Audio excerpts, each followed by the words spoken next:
So the audience will get us on that. We're live. Ta-da! We're live. I think we're live. I have a big red thingy in my corner saying live. So yes. Oh, I know. I'm watching the YouTube stream. There we go. We're live right now. Didn't it used to have like a URL that spewed out that I can... It does have a URL. We've tweeted it out. I am not looking. People can, well, you're not looking because nobody can see us right now because it's just a Radio Free Skaro spinning. I'm just saying I don't want to see what the live stream is. Just going to screw me up if I see it. Well, I'm just the chat thing. We are live though. Hi everyone. Hello. There we go. That's us. Okay, there's that.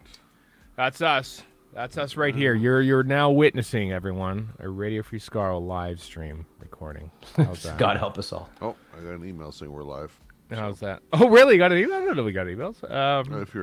If you hit the damn bell like you're supposed to. Oh yeah! Don't forget to smash that like button. We're gonna give away 27 Teslas or something. Help support the Patreon there down below. They're not our Teslas. We're giving away other people's Teslas. That's true. Without their knowledge. And as somebody who lives in Vancouver, you have access to lots of Oh, so many. I am shocked I haven't seen a Cybertruck in the wild. I was going to say, have you seen the Cybertruck? No, I keep feeling that they don't actually exist and they're just sort of AI entities. Well, a friend of mine went to a car show where they had one, and he was like, "So that's a prototype, right?" And my other friend, and they're big car guys, are like, "No, that's the real thing." He's like, he couldn't wrap his head around it. Yeah, because it's a piece of garbage. It's going to render. Anyway, kids, hi everyone. How you doing? This is the live stream. For those who have never been on one of these, we wait until the room fills up a little bit. So 9 o'clock is a rough starting point, but we're glad to see people already joining in here. Man, I have to sign in to use chat. I saw someone from New Zealand sign in like half an hour before we even got on here. What time is it, New Zealand? It has got to be civilized. 4 a.m. or something. It's not, yeah, we're not worth it. I just want to tell you that right now. We're not worth it. You're the best. New Zealand and Australia. What time is it in Auckland, New Zealand? Here we go. 3:07 a.m. 3:07. Oh my God, Neil Perriman's here. Hi, Neil. I enjoyed Neil Perriman's. Hi, Neil. I hope it's okay if I share this, Neil, because you posted on Facebook, so it's public to the world. That 20 years ago, Neil submitted an idea to Big Finish about a villain called Maestro, and the Beatles having their music stolen from them, and they had to solve it. So I looked closely for from a story by Neil Perryman, but I didn't see the credit on there. So unacceptable. Feel free to contact Bad Wolf Studios, Neil. Bankrupt them. Yeah. Too hung up on seeing Murray Gold as an acting credit as himself. That's true. Here's another part of the thing that we do now, folks. We have these little clapper boards that you'll note this is 25 frames. It's multicam. Yeah, this is what your Patreon dollars have helped us support. Yeah. We got. Well, these are what, $5-10 something like that. No, they were $150. They're They absolutely not. Neil says his story had more internal logic. I completely believe it. Having read none of it, I completely believe it. Yeah. Anyway, Chris, you got yours ready. We do this as sync up, obviously, but for the edit, such as it is. So here we go. 3, 2, 1. There we are. That'll help me later on. Today, when I put this thing out, I'm going to tell the world right now that we're live because that's important. So that my wife Erica usually likes to join for these, but she stayed up till 1:45 playing Baldur's Gate 3. So that'll do it. I'm very bad at that game. Why? Really? Warren, you're a experienced Dungeons and Dragons. I know, but I'm terrible at it. I keep skipping ahead past things I should go to, and it doesn't end well. You got to be more. I don't care. So I've started playing Fallout 76 again, which I also do that in. That's what you do in a lot of video games. Oddly enough, Warren, and I'll mention it as a teaser here, there was a connection to GTA Online. Okay, I'm intrigued by this. In these Doctor Who. Inadvertent, I'm assuming.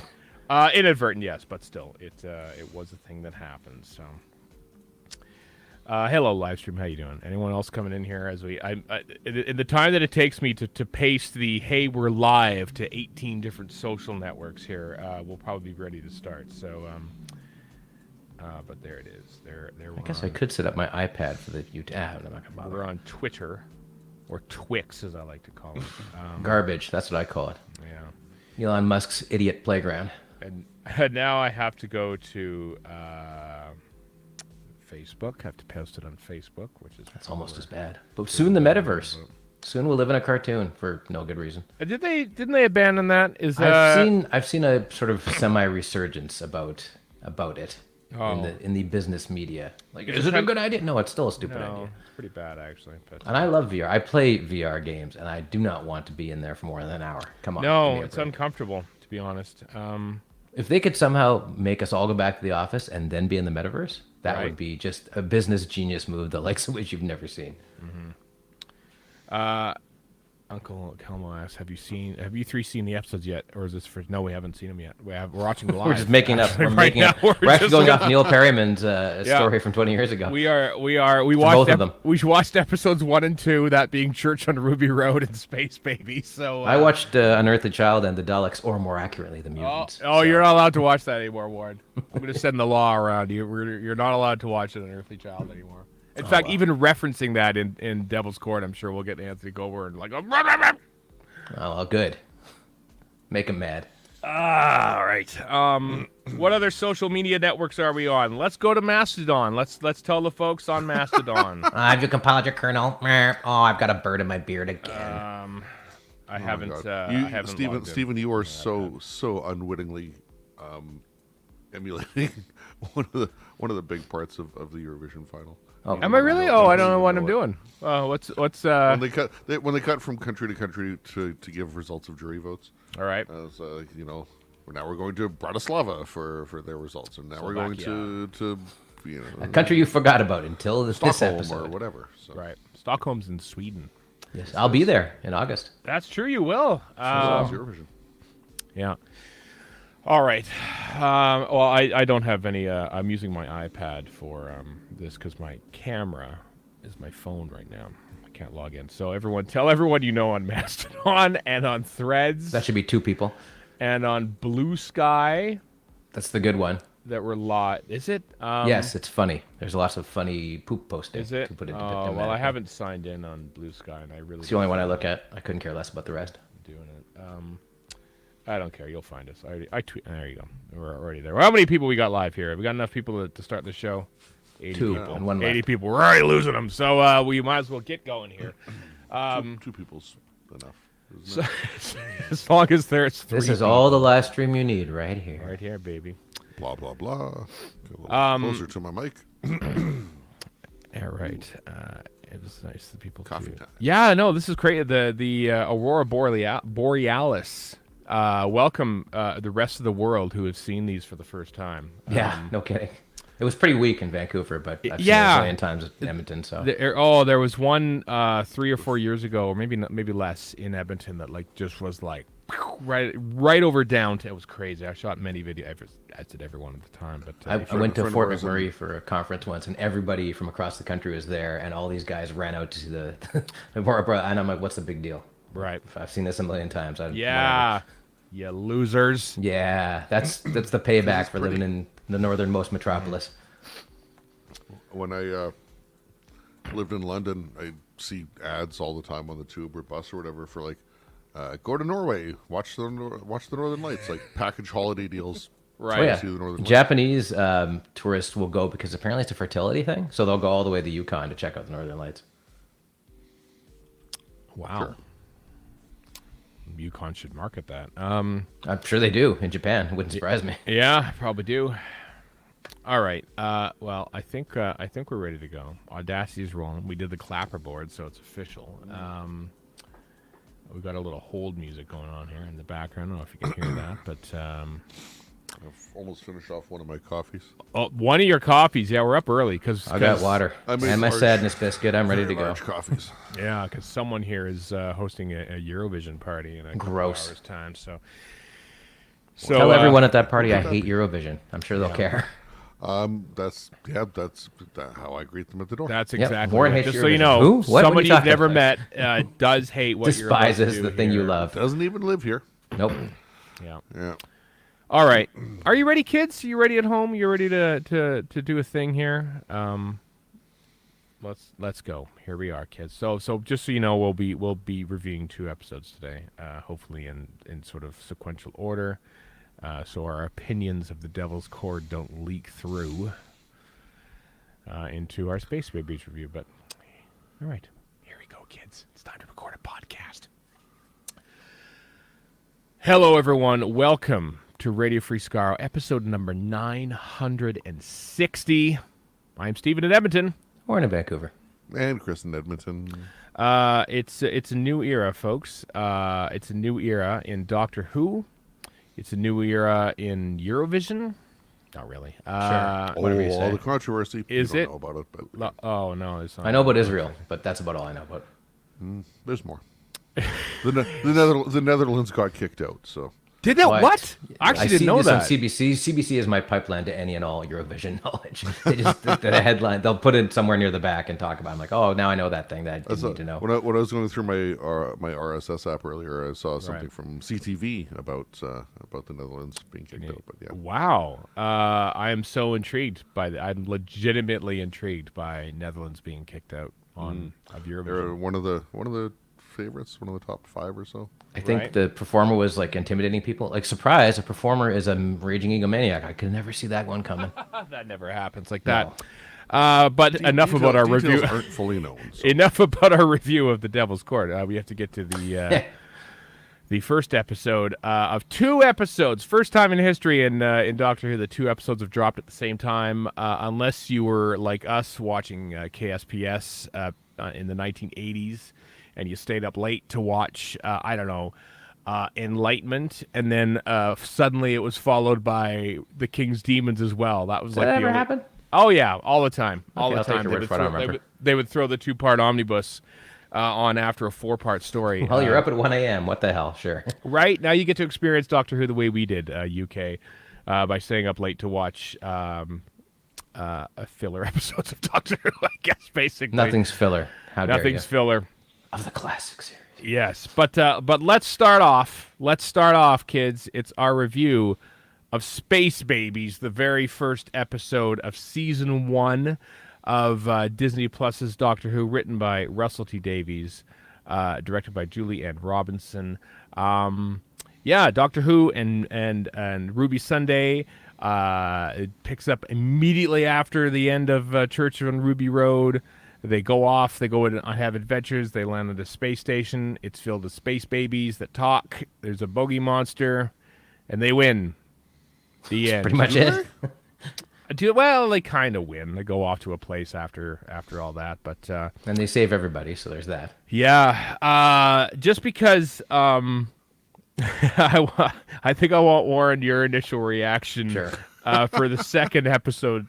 Okay. Second, I'm going to ask you first about Sure. Space Babies. What do you think of Space Babies, I didn't Warren? mind it. Like, it was as per usual. Like, this isn't always what happens, but usually the first episode is a fun bit of fluff to set the table, and that's exactly what this was. I'm gonna just get the snot out in the open. That Right. was unnecessary. I mean, I realized we had Chekhov's tissue there at the beginning, so I should have seen that coming. Right. And then they're talking and hammering it home. Like, okay, fine, we get it. All right, fine, whatever. I mean, they've done it before in Sleep No More, and it was less gross there. but I mean, I get it makes internal logical sense in the story itself. It's kind of Right. dumb, but that's the only thing I didn't really care for in it. Like, it was all except those kids. I like all that lip sync stuff doesn't quite work, which is not the show's fault. It never quite works. Like, Right. it's just seeing a baby talk like that, your brain goes, no, that doesn't happen. But they all looked so nervous the whole time that I was like on edge, worried for these kids, these poor little guys, because they all Right. look like they're like hour 6 of shooting, and they're like, I just want to poop and have a candy. they would do I that just felt so anyway. bad for them. But other than that, like, it was fun. And then Millie and Shooty are easy to watch. Like, they have They great are. chemistry together. To just, as we'll get to in the second one, whatever they're doing is entertaining regardless of what's actually happening on screen. So because they just have good banter back and forth. And like, again, it was in charm, and she's great in the role of what's happening, but interestingly. And I did enjoy the swearing that got papered over by the filter. I like that they crafted that well. Yeah. what a pile of excrement this is. Yeah. So I think that was nicely done. I mean, they could have overdone it, and they didn't, so I don't think so. So that was fine. Yeah. As these kind of, it looks great. You can see where the when the TARDIS flies into the station, you can there's the Disney money. That looked really good. Yeah. And so did the monster. Like the monster looked pretty decent, all things considered. Yeah, no. Well, it's it was a physical monster with obviously some CG embellishments there when With it the was goop coming off it, yeah. Yeah, the goop coming off the snow. And the doctor got to do a heroic thing, flying around and inside that containment unit or whatever, airlock. Yeah, I that's what I like the most. I mean, I love watching the Doctor. I love Ncuti Gatwa. He's great. Oh yeah. He is super. I mean, we see his first I mean, I suppose his first episode was Church and Ruby Road, obviously. Yeah, but, which I watched previous to all this, just to get familiarized with it again. Yeah. Well, I mean, no, I should say his first episode obviously was the end of the giggle. But even then, I felt like, well, he's just kind of sharing a stage right now, and he wasn't. You're all caught up in the hoopla of that one, so a little bit, and then it's Christmas time. I think, okay, new Doctor and everything. But even then, I felt like we didn't quite get Ncuti Gatwa at his Ncuti Gatwa-ish best. which I think we sort of got more of that here, and definitely in the second one too. I think so too. Yeah. So yeah, it was a lot of fun. Would I go back and watch it again anytime soon? Like, is it the only one that I really would is 11th Hour anyway? When you get right down to it, so the rest of them I just kind of Moon of Fell to Earth is pretty damn good for a starting one too. So but I never went back to that until we covered it for another reason.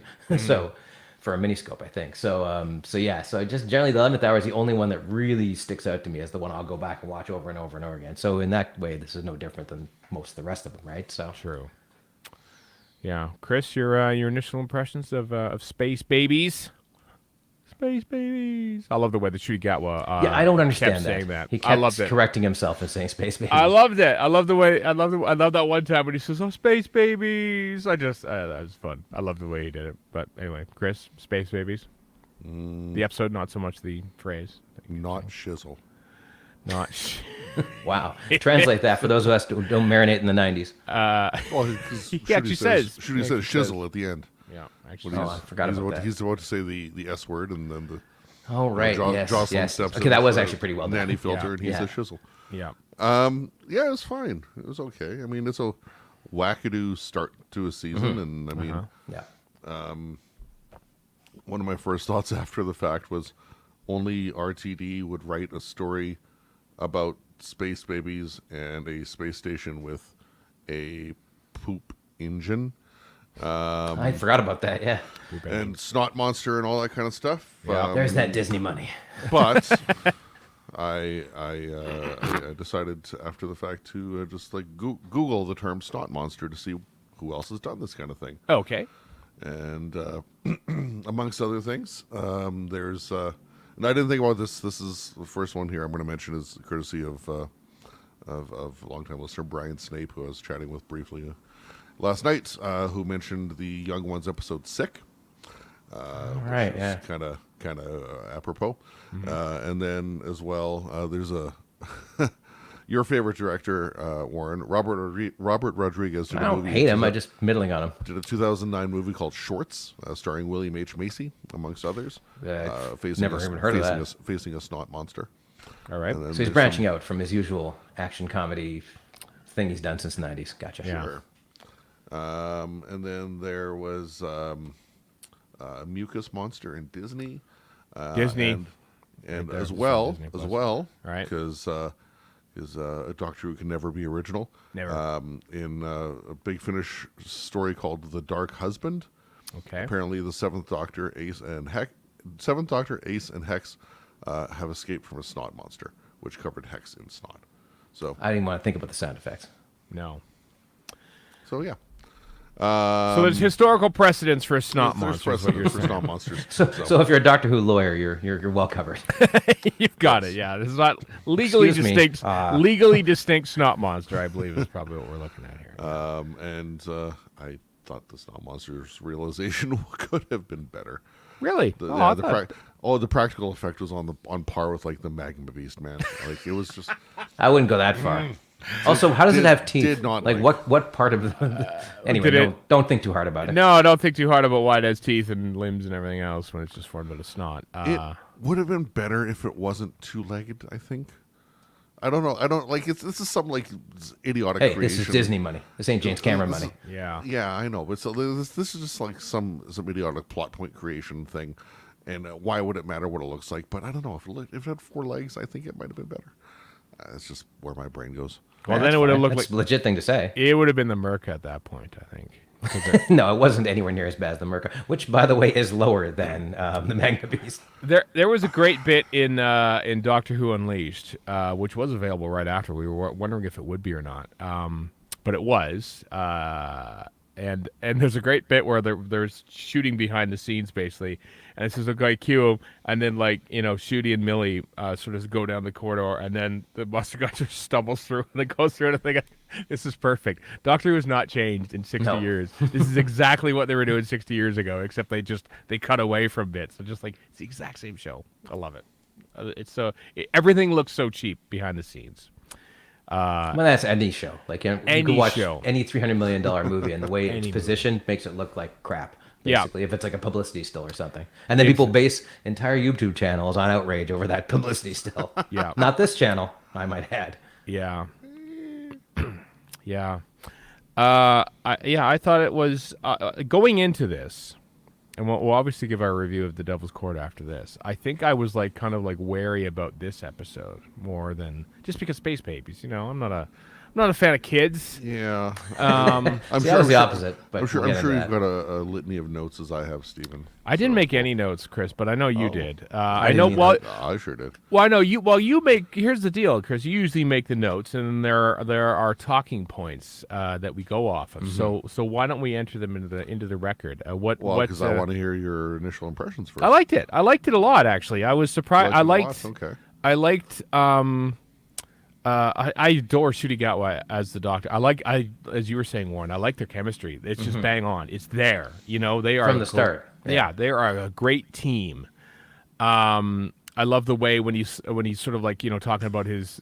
It's an introductory episode. I got it playing out in front of me here, so it's kind of reminding me of things. And I like watching episodes that are meant to introduce new viewers to the show and seeing how they do it and seeing how you react to it. It's interesting comparing it to Rose, where they were like, I've got more on that later. Yeah, they're not mentioning Gallifrey. They're not mentioning, all that. Like, he's outright Gallifrey Time Lords, all that's out there.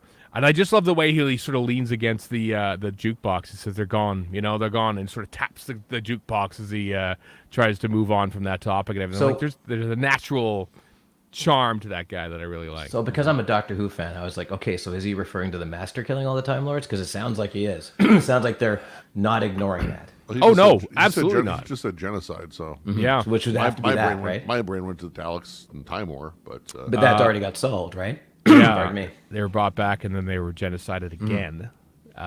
Which as you do, that's dumb. But anyway. They are fully not ignoring it. They're really leaning into the timeless child thing with the adoption and everything like that. That is the which is fine. I just canon. think the original idea to have the Master kill the Time Lords again was kind of lazy. But anyway. Right.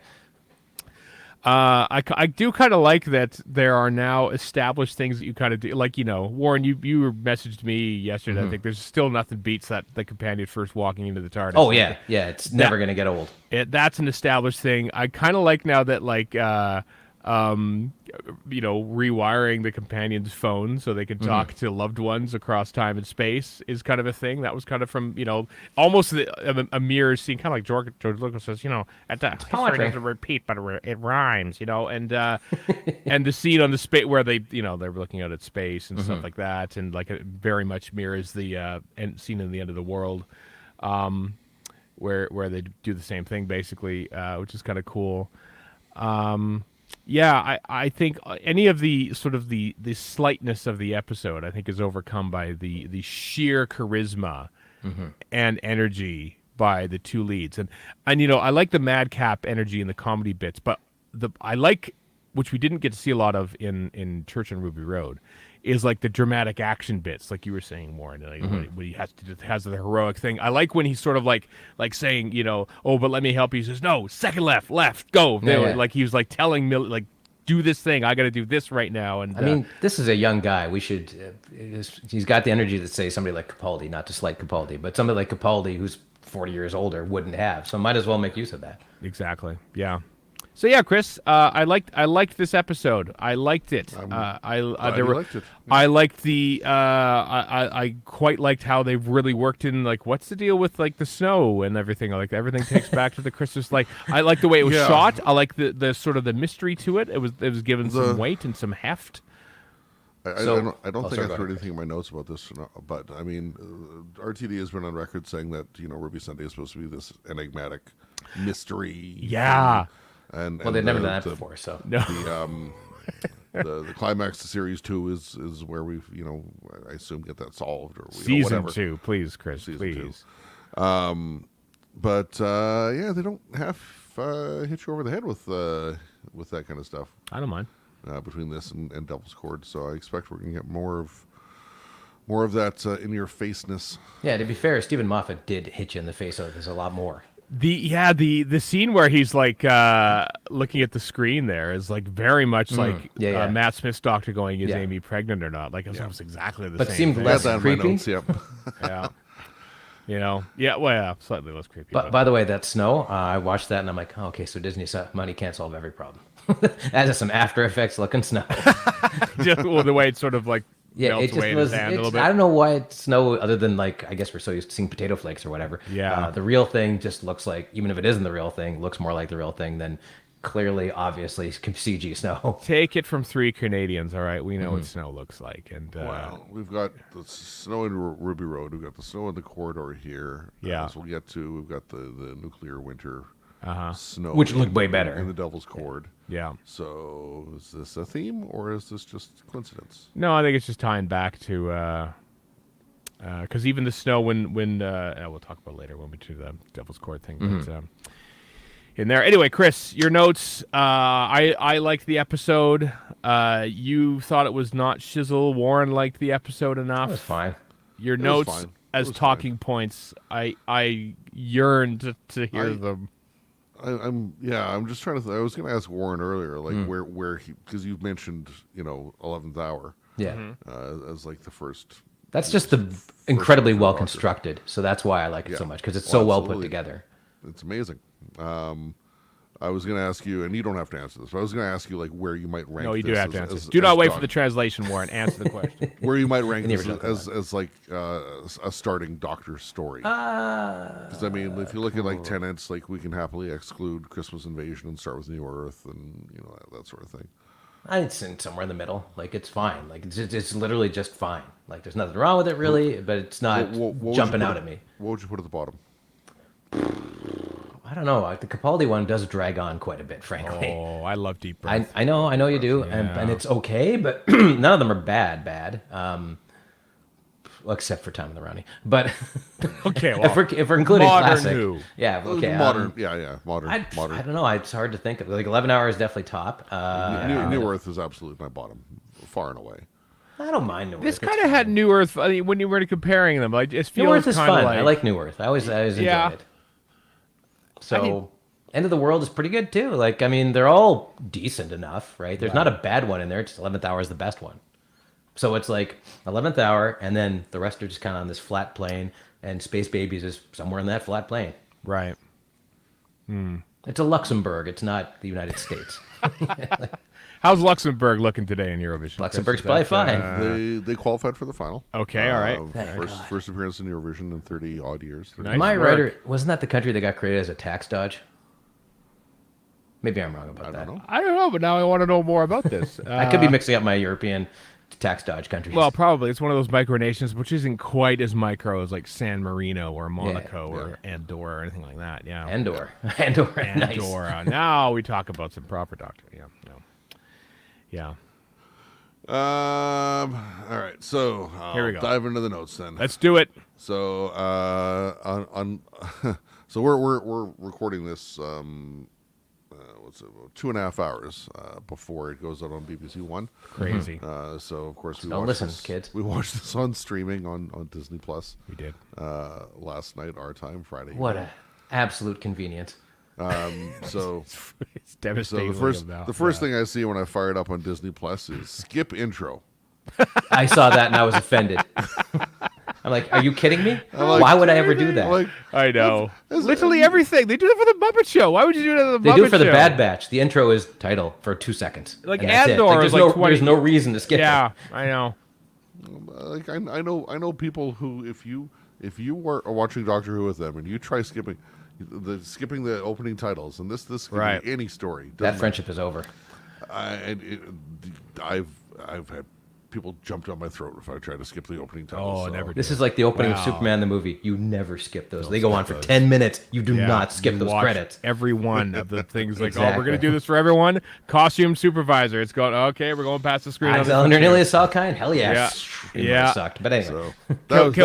So that was the first wrong foot Disney Plus. Well, I mean, it's a standard thing. Welcome to streaming. I know it's a streaming Yeah. thing. And But you would, if you skipped it, you would have missed that they've corrected one of the great sins of these specials, and now the actual logo fades in as opposed to spins in, like I would do on Premiere. Let's face it. and the best part Bar of Norway. all this Yeah. is we get to talk about opening titles on the next episode too. I know. That's true. That's It's true. exciting. I know. Wouldn't it be great if you hit skip intro and then it just locked on you, wouldn't let you watch? Oh, you are wrong. Disney lawyers, yeah.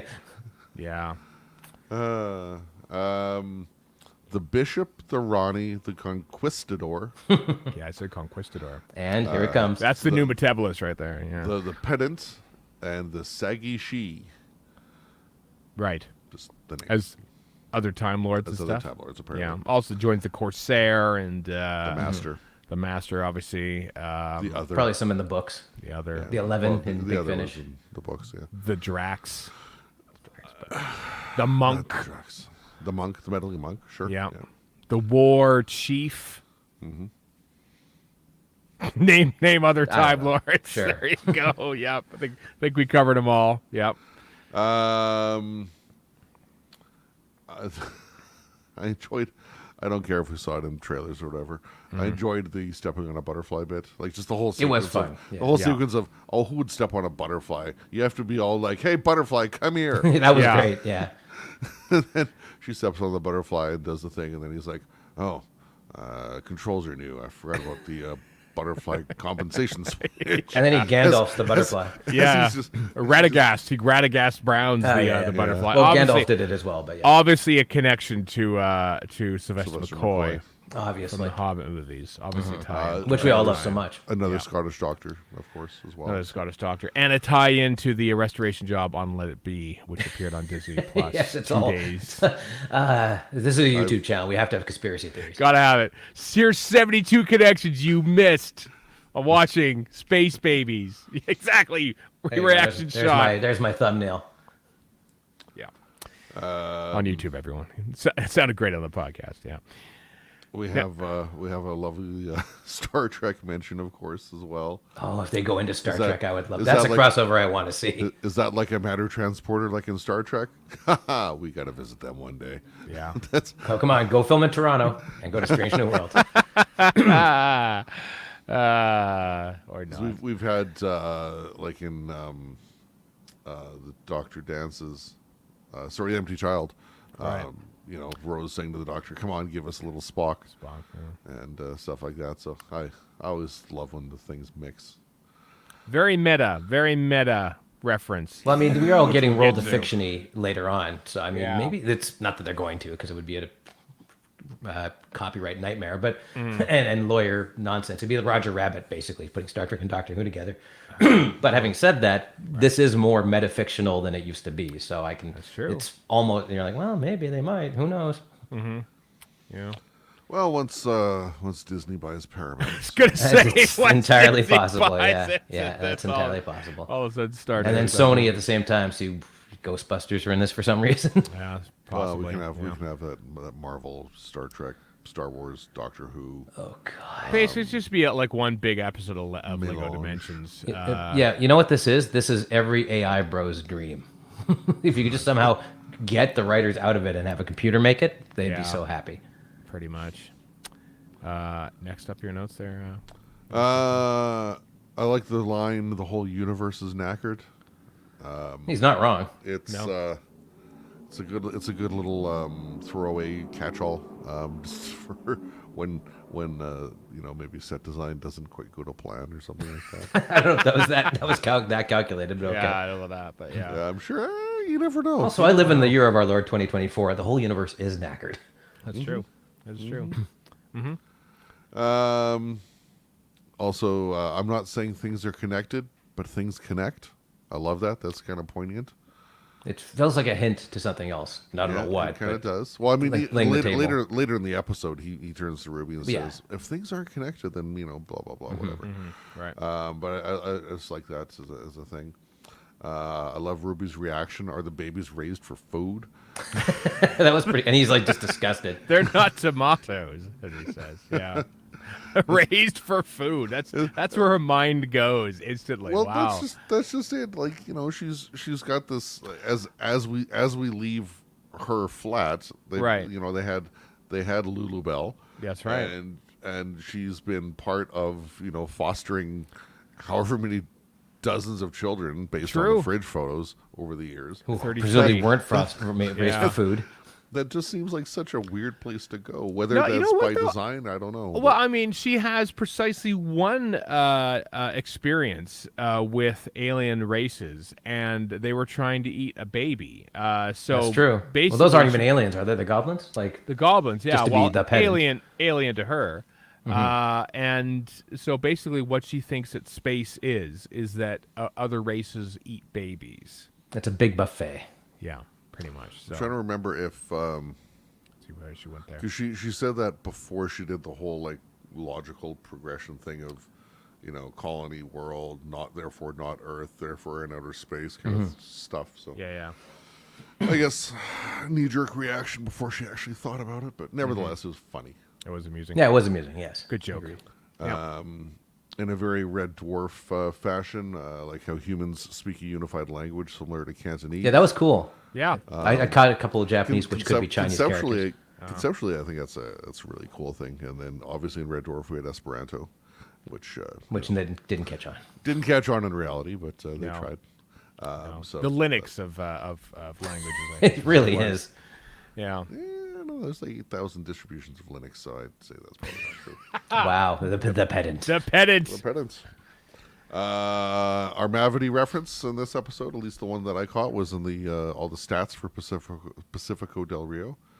What an was there RPG Mavity title in there? for I a didn't- planet. All the numbers and stuff on the screen before it flips over to the Cantonese style thing. It mentions the Mavity. Oh, I didn't notice that. So I'm assuming Mostly because I'm kind of hoping they drop it, but they probably aren't. But, They're not going to. It's going to figure in somehow. Yeah. wasn't it because we're going to talk later on about like press stuff. And our friend Kyle Anderson did an interview with Millie and Shooty and RTD for the Nerdist, and didn't he ask about Mavity, or was that somebody else? I might have been someone else. I don't think he asked. I about know Mavity, somebody yeah. asked about the recurrence Mavity thing? and whatever of Mavity, and it's not going away. I don't think. I very much doubt it'll go away. No, it's a thing. That's fine. I absolutely loved all the crayon drawings and scribbles on the walls. They were pretty great. Yeah. Yeah. That is just, I don't know, just maybe a little too on the point, on the nose, but just No, something, but- something that I think that a ship full of, I mean, you don't know that they're Infants. 6 years old yet, but Yeah. a ship full of babies 20-year-old babies. are going to do that. So That YouTube. just seems so I love. seems so appropriate. I love the bit in Unleashed where they showed how they did that, and there's basically this young lady there drawing all this make believe baby art on there, and then she sort of goes, "Yep, 3 years of art school and all the debts incurred, and I'm doing this." And she looks at the camera, thinking, "That's genuine. She's not doing a bit. God, She's yeah. like, this is where my life is led." On the other hand, it's still pretty cool that that's on Still TV. Doctor Who, Like, yeah. Like, I can I still mean, take you- she's still take you entitled to her own places. opinion on it, but yeah. yeah, I like. I was glad to see Doctor Who Unleashed available. About which, you know what, we should mention it right now because a listener Garth pointed out on Mastodon, I think, or Blue Sky, I can't remember, that Doctor Who Unleashed for the specials are on like iTunes here in North America. Now just for the specials right now, I kept checking. $10 or something for the whole thing, Yeah, I think. yeah, for all 4 of them. I kept checking to 4, see yeah. if the new ones are up yet or at all. But as recording right now, they are not. But they are available in North America, so you don't have to feel bad about pirating them. But I watched I don't feel bad. No, I know. It reminds me of a line from Gods and Monsters, Warren, where or is it something else? I think it's Ian McKellen in Gods and Monsters, where he goes, and they say, the sign says no smoking, and as he's smoking up, he says, "Oh, I'm going to smoke. I did not expect to be thanked."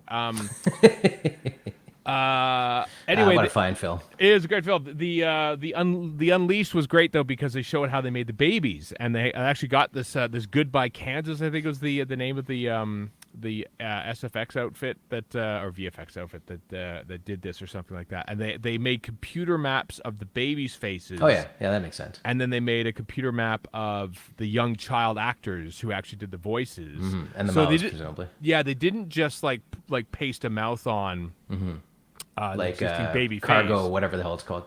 Clutch Cargo, that old TV show from the 70s or 60s. I think I know what you Yeah. mean. But they actually so the babies that you see are talking, because their mouth would be moving independently of their face. So they actually made CG faces of all the babies, and just sort of like. That's them so that way. expensive. Like, that's the Disney money right there. It Disney doesn't even money. look like it is, but it is the Disney money. It That is didn't where the look- money went. Yeah, it didn't look bad, because sometimes like Eric, who I think was sort of the lead baby, so to Yeah, speak. yeah. Like sometimes he would like speak, but his eyes are going all over. He He's looks looking- so nervous. I felt so scared for He's him. all I'm like, worried. this poor little guy. Yeah. Two quick things about that. Number one, every time the name Eric was said, I kept thinking Sex Education because of Shurigawa. Right. His character there is Eric.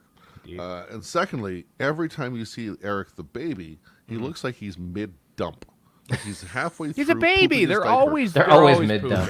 I mean, that's how they. But- That was their but eventual salvation. Their endless it's pooping. Like, it's like the child had no expression other than halfway through blasting a dookie. I mean, how many adults do you know like that? Probably plenty. So, I mean, I wouldn't cap on this kid. He's just getting an early I start. realize he maybe can't control his facial expressions the same way an adult These can. these actors are these SAG babies? I don't think so. Yeah, they their- rewrote it their- as their babies nappies to are- get around the I actors was strike. waiting for Yeah. that. Their nappies are saggy. Yeah. I mean, like I said, the word, like the mouthing, it's very good for what it is, but it's never gonna look right. It's just like seeing a dog talk in a commercial. It doesn't. Right. It's not real, so your brain just goes no, and you just kind of work past that. Yeah. Exactly. I had a note about the uncanny valleyness of the lip sync and how Yeah. it just didn't look right, and it Oh. just did not sit right. Although there was some is never natural gonna, though. moments in there, like where like Not yet, no. which I like about how like they're actually reacting with him, and he's like picking up Poppy and like that, and like there's the natural moment where he gets a high five from Poppy and stuff like that. Yeah, I it was bet really you cute. they probably shot for like hours over the course of several days. Oh, yeah. And then basically pieced it together in the edit. Anytime you're looking at a close up of the Doctor or Ruby talking to one of the kids, you know that they're talking to one of the dummy babies in the chair or like an empty chair, because they only had 2 hours a day to shoot with the kids on set. So said Doctor probably Who some- Unleashed. Some, Well, that makes sense. Some rule. Yeah, well, some rule, and Work also with children. because then they'll just get unruly, and even harder to work with, And ejected from Eurovision. and ejected from Eurovision. There's a remark from Uncle Kelmo in the live stream chat about should have given the babies peanut butter like they did for those secret agent chimp shows. That's true. Also did for dogs and other animals as well. And Mr. Ed, the Are we horse. done dehumanizing babies? Yeah, a little bit. Are they human? Yeah. What? Good God, man. They're Question: human, we they're human don't- esque. They're proto-human, but are they? I'm not getting anywhere near this swamp of nonsense. Yeah, it is. Oh, there's swamps of nonsense I'm not bringing up in this recording. Next note, Chris. Next notes. I pull this string and that string. I don't know what they do, but I pulled them very hard.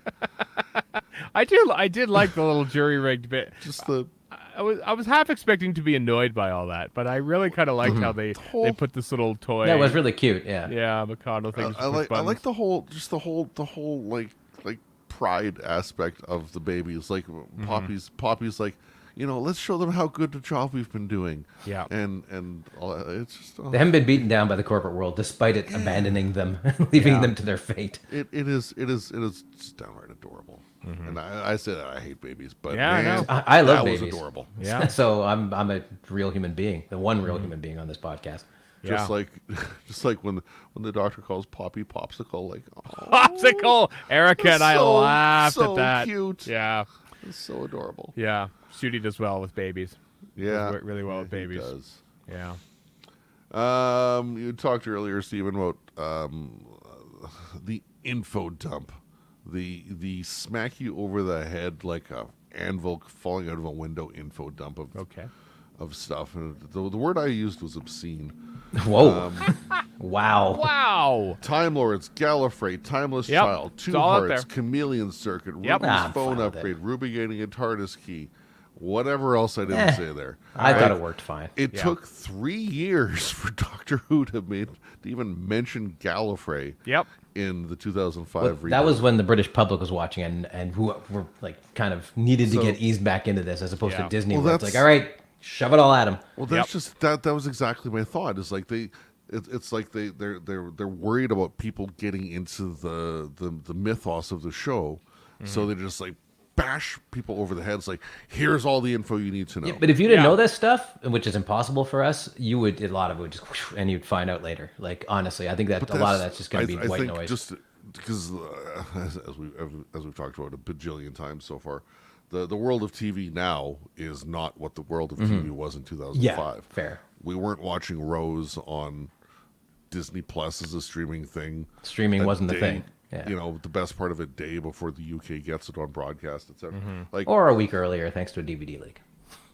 However that month worked out, I earlier. don't remember. month Yeah. earlier, just no music. Oh yeah, a month But earlier, the point being that the landscape of TV is so different nowadays that if the audience isn't armed with this information, they may not buy in as readily as somebody like us who already knows all this stuff. Yep. I'm fine with it. I like. Yeah, it didn't bother me. I like it. I like. That's what I was saying at the beginning. I like to see how they do it each time, like how they reintroduce it, because there's been so many jumping on points for Doctor Who, especially over the modern era. It's the way it's executed. And the nadir of that would be the TV movie where they just info dump you out of nowhere, right? And that Yeah, this like was threaded in a little better, I think. I thought so too. I mean, because we're the companions properly meeting the Doctor for the first time. It's always a great moment to like, let's go over the basics. Here I am. Who are And you? she also goes, "Hey, what? The 1,000 years? What?" Like, so yeah. so I like that Let's part. park of it. that other Yeah. planet. Park that. Double I park 1,000 appreciate- years. Yeah. I appreciate that they can use stuff like the Timeless Child aspect to draw that parallel between the Doctor and Ruby, so they have this commonality. That works. I like that. I have no problem with that whatsoever. It's the fact that we get so much in such a rapid amount of time. Yeah. It just it's Well, the too flip much. side is we're done. We don't need to do that again. Yeah, So- I was more than okay with it. suppose- I liked I how when you could do that and work it in, I thought it was naturally worked into a conversation I because thought so too, naturally yeah. Ruby would be curious. Or as natural as expositional television is going to be, right? Yeah. They have to do this at some point in some way. Every TV show does. So, Yeah, like who fine. are remember like we are witnessing properly her first entrance into the TARDIS. I know we see it at the tail end of Church And the audiences for some people. Yeah, And you yet know. there's a 6-month gap between this and the next one. Yeah, that doesn't make a whole lot of unless sense. you sign up for Disney Plus and go, oh wait, look at that. There's 3 episodes right there. How about that? I wonder how many people actually logged into Disney Plus and thought, oh wow, there's 3 episodes. Like that's just fun. You're I never- you're not wrong as far as all that goes, but and then also I guess it's important to realize that we have 8 episodes per series for this, so we're working with far fewer episodes than RTD had in 2005, like 5 per year. So We only got 5 weeks left of this, which is kind of sobering. Yeah. Anyway, what's next on the old? What's next on the list talking there? thing? The allegory of the planet not allowing the baby machines to be shut down, but they don't take care of the babies when they're born. Ooh, just a little bit of what's the right word? Verisimilitude. Provocation. And you know what? I'm fine with it. Parts of certain countries. I'm Yep. totally fine with RTD going, you're going to call me woke? Well, here's the cards. Here's Yeah. another set of cards. Here's an entirely different game's cards. Yeah. Like, you just go for broke, which is what he's doing. Fine with me. If it annoys a bunch of nerds who go like this, on the internet, then even better. Yeah. Get mad, bro. I just wasn't quite expecting things to go there, which is fine. I mean, it's a social commentary is something Doctor Who has done for decades and Malcolm decades. Hulk rises from the grave. Yeah. A la Altered Beast. Yeah, I just wasn't expecting that. Warren, you talked about it earlier, the nanny filter. OMG, that was like He's the really best good part. at that. RTD is great at that kind of That stuff. Yeah. was the best part, especially all the covering up of swears. Like, And the actor, she was great too. yeah, she was. She was really funny. But, Gold just- from Bridgerton. Yeah. oh, okay. Yeah. That's where But she's just- from. Yeah. She played Queen Charlotte in Bridgerton. Sure. why Yeah, I have no idea. I don't even have Netflix or care. So there's that. not? It is Netflix too, isn't it? Anyway, I like the concept of it overall. Not just the swear cover ups, but just But just generally, yeah. The way it makes everything more polite than it needs to be. invoking the deity. That was good. All right. Given how scared the babies are of the bogeyman, Right. and when it's in the airlock, the babies have no idea of the bogeyman's origin story, I find it improbable that they would complain about the bogeyman being hurt by Nanny. So this reminds me of Waters of Mars when newspaper headlines change to go with what you, the audience, knows and not what people would know reading in paper. That's kind of Right. like that. I suppose. I don't know. Plot point issue? No. Yeah. Okay. Yeah. I mean, I did notice that too, Chris, but it didn't really bother me that much. I was hoping Yeah. to take some coffee as you guys talk, but no. That wasn't a bit. fine. Sorry, no, not as controversial to take a coffee sip though. Although our comment about how uncontroversial would be a good time for Chris to take a sip of There his you go. coffee before Nice papering over by us. before he sips his tea. I'm praising myself like a common RTD. Well done. Yeah, well done. Yeah. Yeah. The doctor says he can never take Ruby back to her birth. So Why- you just Why so- does that? Why does All right, that? well, make now you we know. think that's exactly what's going to happen in time. Probably because he knows that. Oh wait, I did this before. And Yeah, Father's Day flashbacks. Yeah. Bad news. So let's just get that out of your head right now. Thinking, oh, I never thought about that. Oh, well, thanks for Streisanding that away. That's all I can think about now is going back Yep. in time. Which I guarantee now, of course, they're going to do, right? To some That's the point. point. I mean, look at Ruby Road. They don't set up all that mysterious hooded figure stuff and not do that. That'd be hilarious if they set it all up and says, "Oh well, we said they're not going back, so let's Yeah, well, I said I'm not. So bye. dust our hands thusly." Yeah, It's especially over. when they bring back the flashback to that and the events change with the person pointing at the doctor. yeah.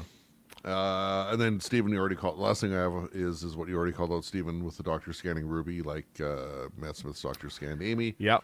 Back in Series 6. First time we get to see the scanner properly in True. Doctor Who 2, which I liked. Yeah. And it does. I didn't freeze frame or anything, but I did very clearly say that it says that she's human. So Yeah. Human and all that. so- Yeah.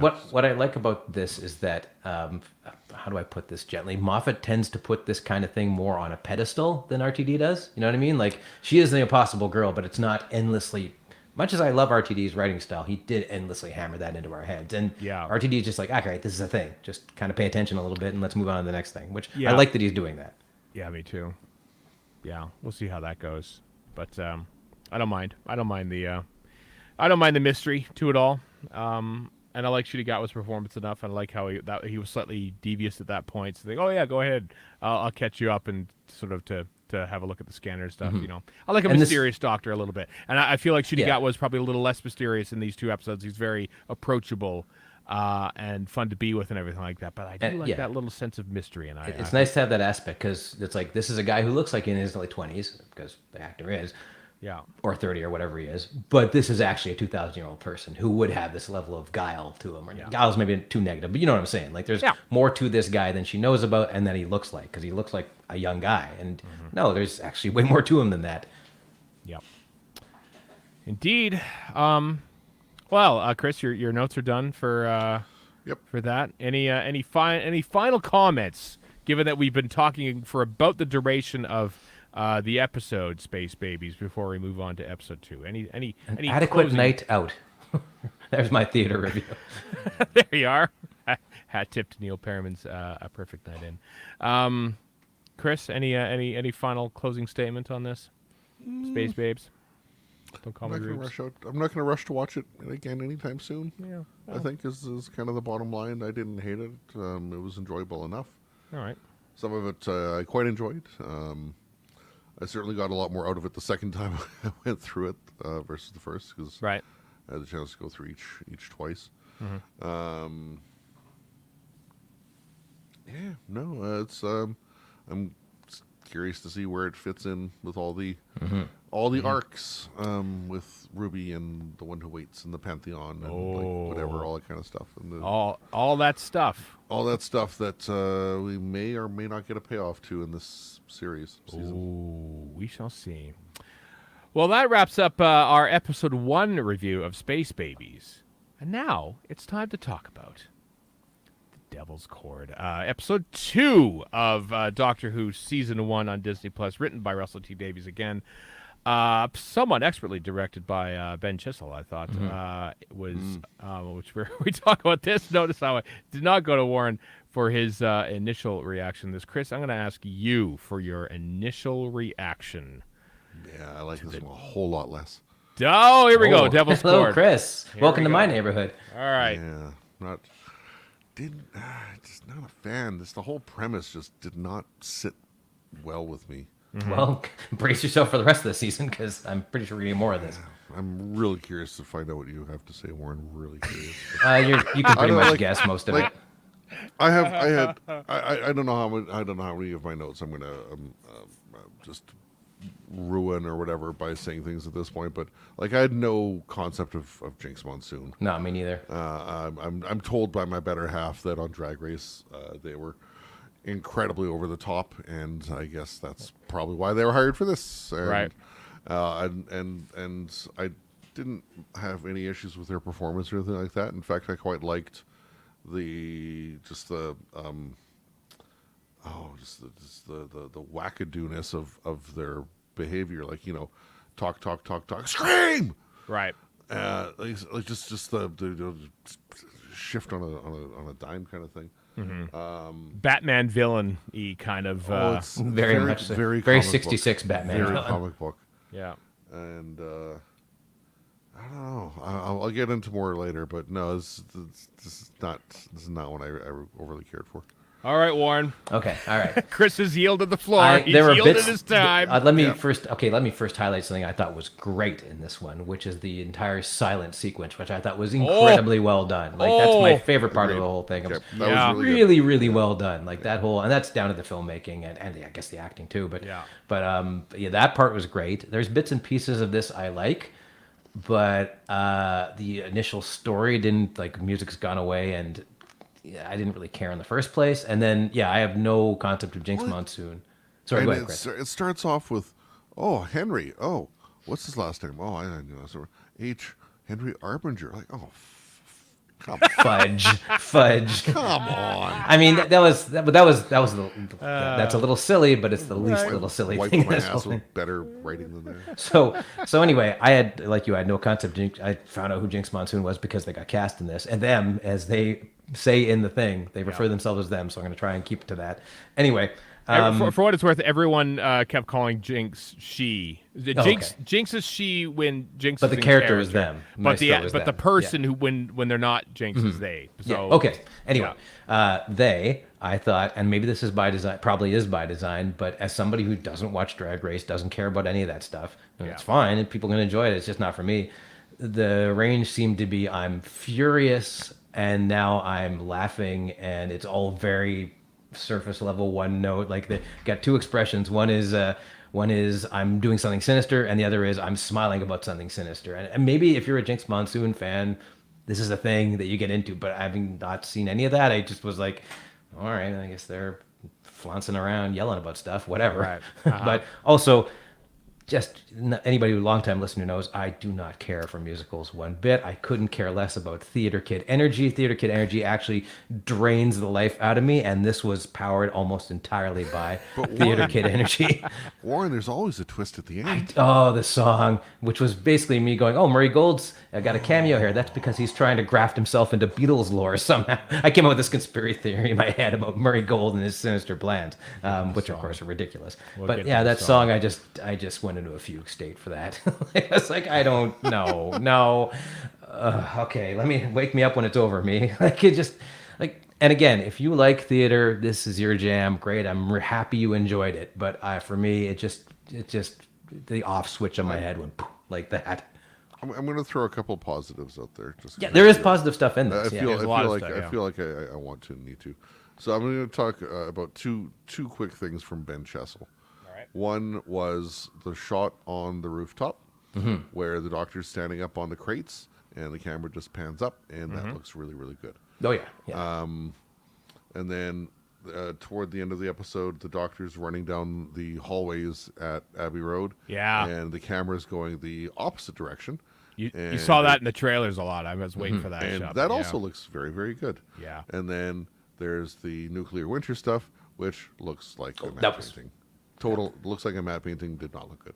I liked them. I thought it was good and chilling, and okay, it's ripping off Pyramids of Mars and probably a couple other things I can't think of. Yeah, but I thought they did a good job with Mars it. reference did not go unnoticed. Yeah. I like that. That's sort of become a thing too. Like because you gotta educate the companion. Like, we could just go back. Like, we know that time is fine, and then and it's a good way to show Shooty has some gravitas as the Doctor too, which was nice. Also, I one thing that I absolutely loved and laughed out loud about was like, we can't wear these, so they run in one door and they run out the other, and they've got costumes, and he's got bigger hair and all the rest of it. And I was like, that's a beautiful way to handle it. It's like, were you explaining this? Nope, go to hell. We're not explaining a damn thing. That song's California Soul, Warren, which features on a radio station. Which I looked up the date because I knew it would annoy you. No, 67. 67, whatever. That's fine because he's got a jukebox. But that song, Warren, it features in Grand Theft Auto. It's on one of the radio stations. Oh, that's right, it does. So I know that song. That's how I recognize it. I didn't know how I recognized it. But so little bits and pieces like that I liked. I liked referring to Susan and how, maybe I could go visit the timelines. Okay, we might as well get this out, and you open the whole Susan thing. Do you think they're actually building up to something, or is he just teasing us? No. Oh, God, that was great. I loved that bit. I'm over there. I live right there. Shoreditch, which is all posh by the time, by now, I think. Yeah.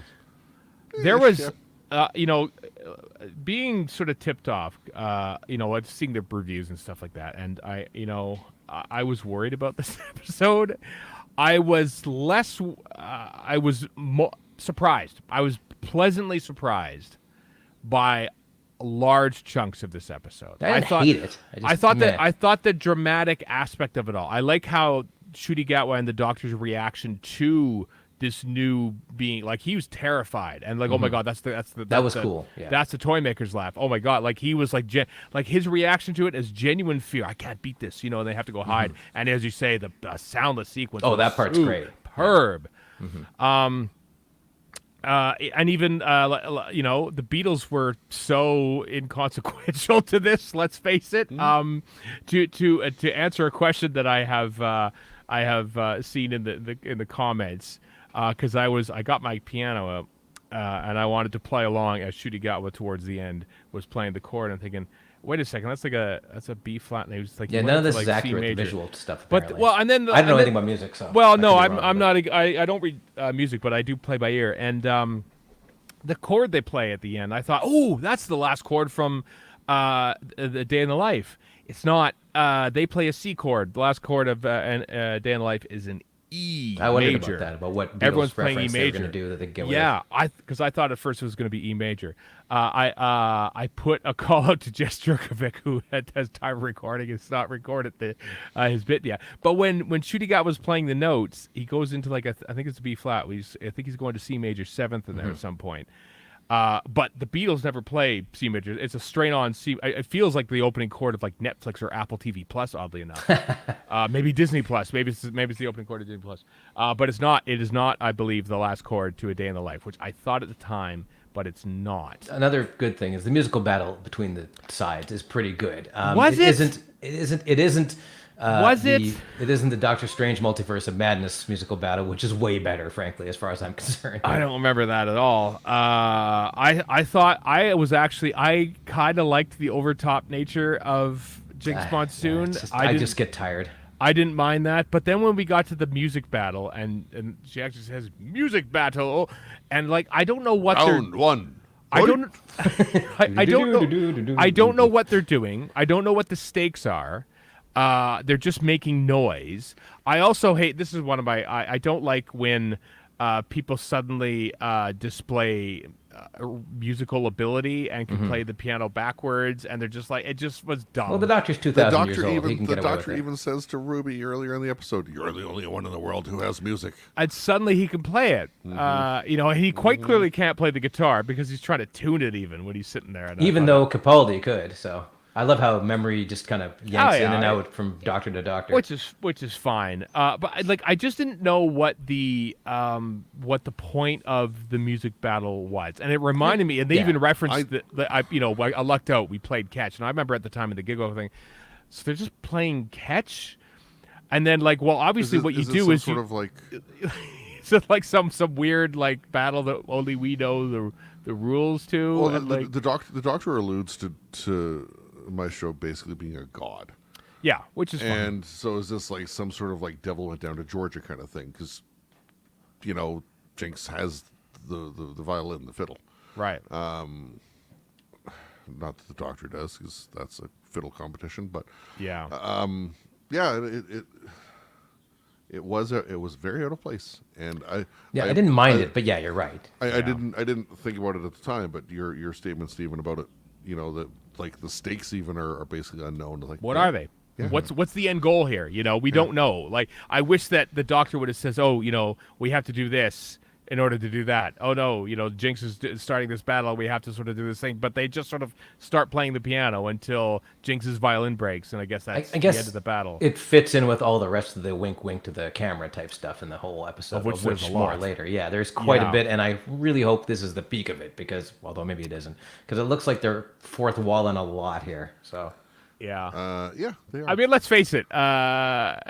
Beginning of what? Under the Lake Before the Flood. I can't remember which episode. The second part of that, where Peter Capaldi is just talking directly to camera the entire cold open with his guitar and going, Google it. Talking about bootstrap paradoxes and everything like that. And then he starts playing the Doctor Who theme on the guitar, and it leads into it. I mean, there is precedent. for that. Fair enough. Yeah. Which is cheeky, which I kind of like. But it's not as in universe as this is, if that makes any No, sense. because Jinx is playing the opening piano bit on, and then it Which fades in, and was then it's kinda playing on cool. the jukebox, which and then that's it's fine. in the titles, which was kind of neat. Yeah, which is kind of cool. And then of course we hear a bit of the master theme on the piano and stuff. Saxon, and, Saxon's as, theme. as according to the Saxon theme. captions. Yeah. Vainglorious Master a little bit, yeah. Which means they're bringing the master back at some point. I mean, Oh no, the Master's parked. I believe what RTD's saying. Says we're. I don't parking the believe a word Master. RTD says. I He's do. the father of lies. I think he's right. I think we had Michelle Gomez, and then suddenly we have another Master There and was- Sasha Dewan. It's done for now. I think it was on. Let's see how season 2 plays out for that. Yeah. I think it was on Mashable that I read that Jinx Monsoon patterned their character after Missy. Well, Like you, Missy ma'am. was, Oh, really? Missy was Missy. the basis for the insanity. Right. Missy's my favorite master, so I can't. Yeah. I'm not going to accept that as an answer. I loved there's lots about this episode I loved. It is odd that EMI Studios is basically just this functioning studio for bad music. But let's face it, that could be a commentary on today's music thing. You got him. Got him. Yeah. That's one of the big things that just didn't. Yeah, it did didn't not work like this as much. well as it should. Before we get into too much else, Stephen, I think we need to address the elephant in the room. What's that? You've been talking about Oh yeah, here we go. guitars and drum kits and whatever. You've now seen the episode. Yeah. Where do you stand on the authenticity of the equipment? It's, I'm just gonna go it's have a there. break. It's bang on. It's bang on. I gotta say, because now that I know that it's set in February '63, the hairdos are not authentic at all. We actually never see George or Ringo. They are extras Yeah, in this. they get erasured pretty bad. Yeah, it's funny watching the Well, we already George at least gets a mention. he gets a mention, but like Ringo is an extra in this. It's amazing how little he's seen in this thing. But to be fair, up until maybe recently, it wasn't Ringo always considered an extra, even unfairly, I would say. But people always just kind of like, yeah, that other guy. I did like the message, from Mr. Epstein. Okay. And before, for all my many crimes of disliking theater stuff, I did Leonardo DiCaprio point as soon as George Martin showed up. So I'm no better than anybody else. It's George Martin. I enjoyed with the subtitles that when you first see George Martin, it's just his lines. Right. And it's like his second or third line before it actually says Martin. Yeah, but I knew right off the top that's got to be George Martin. Mm-hmm. Yeah. No. The instruments all period accurate. The microphones period accurate. That was indeed the kit that Ringo had in '63. He got the Ludwig kit. I mentioned this on the earlier episodes, but yeah, full on. Mea culpa on my part. I guess what I shouldn't have done is jump to a conclusion. But here's the thing: I saw the hairdo and the glasses that John was wearing in early shots, and just assumed that this was being filmed set in '67 onwards, but it wasn't. So the everything else is actually, but it's the hair and the glasses that are anachronistic. All you can say is Happy Magna Carta Day. Happy Magna Carta Day, indeed, Warren.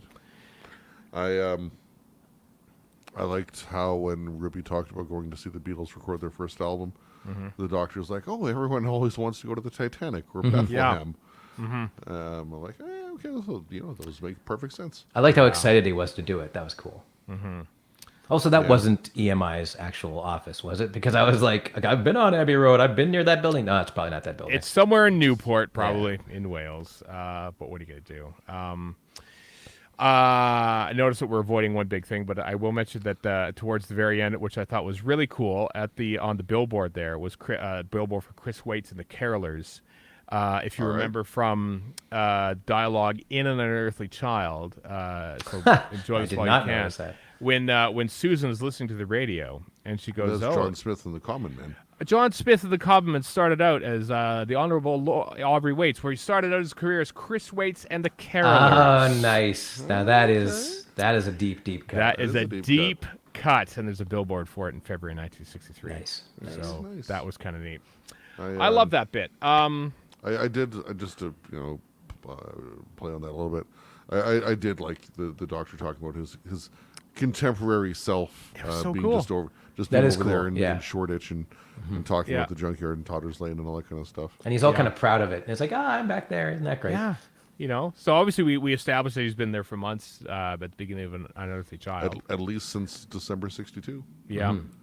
That I found odd. The Great Smog of London was in December of 1952, and I wondered if that was what he was referring to, or if there was another smog in London. But I thought that was an actual error. But It's pretty smoggy all the time.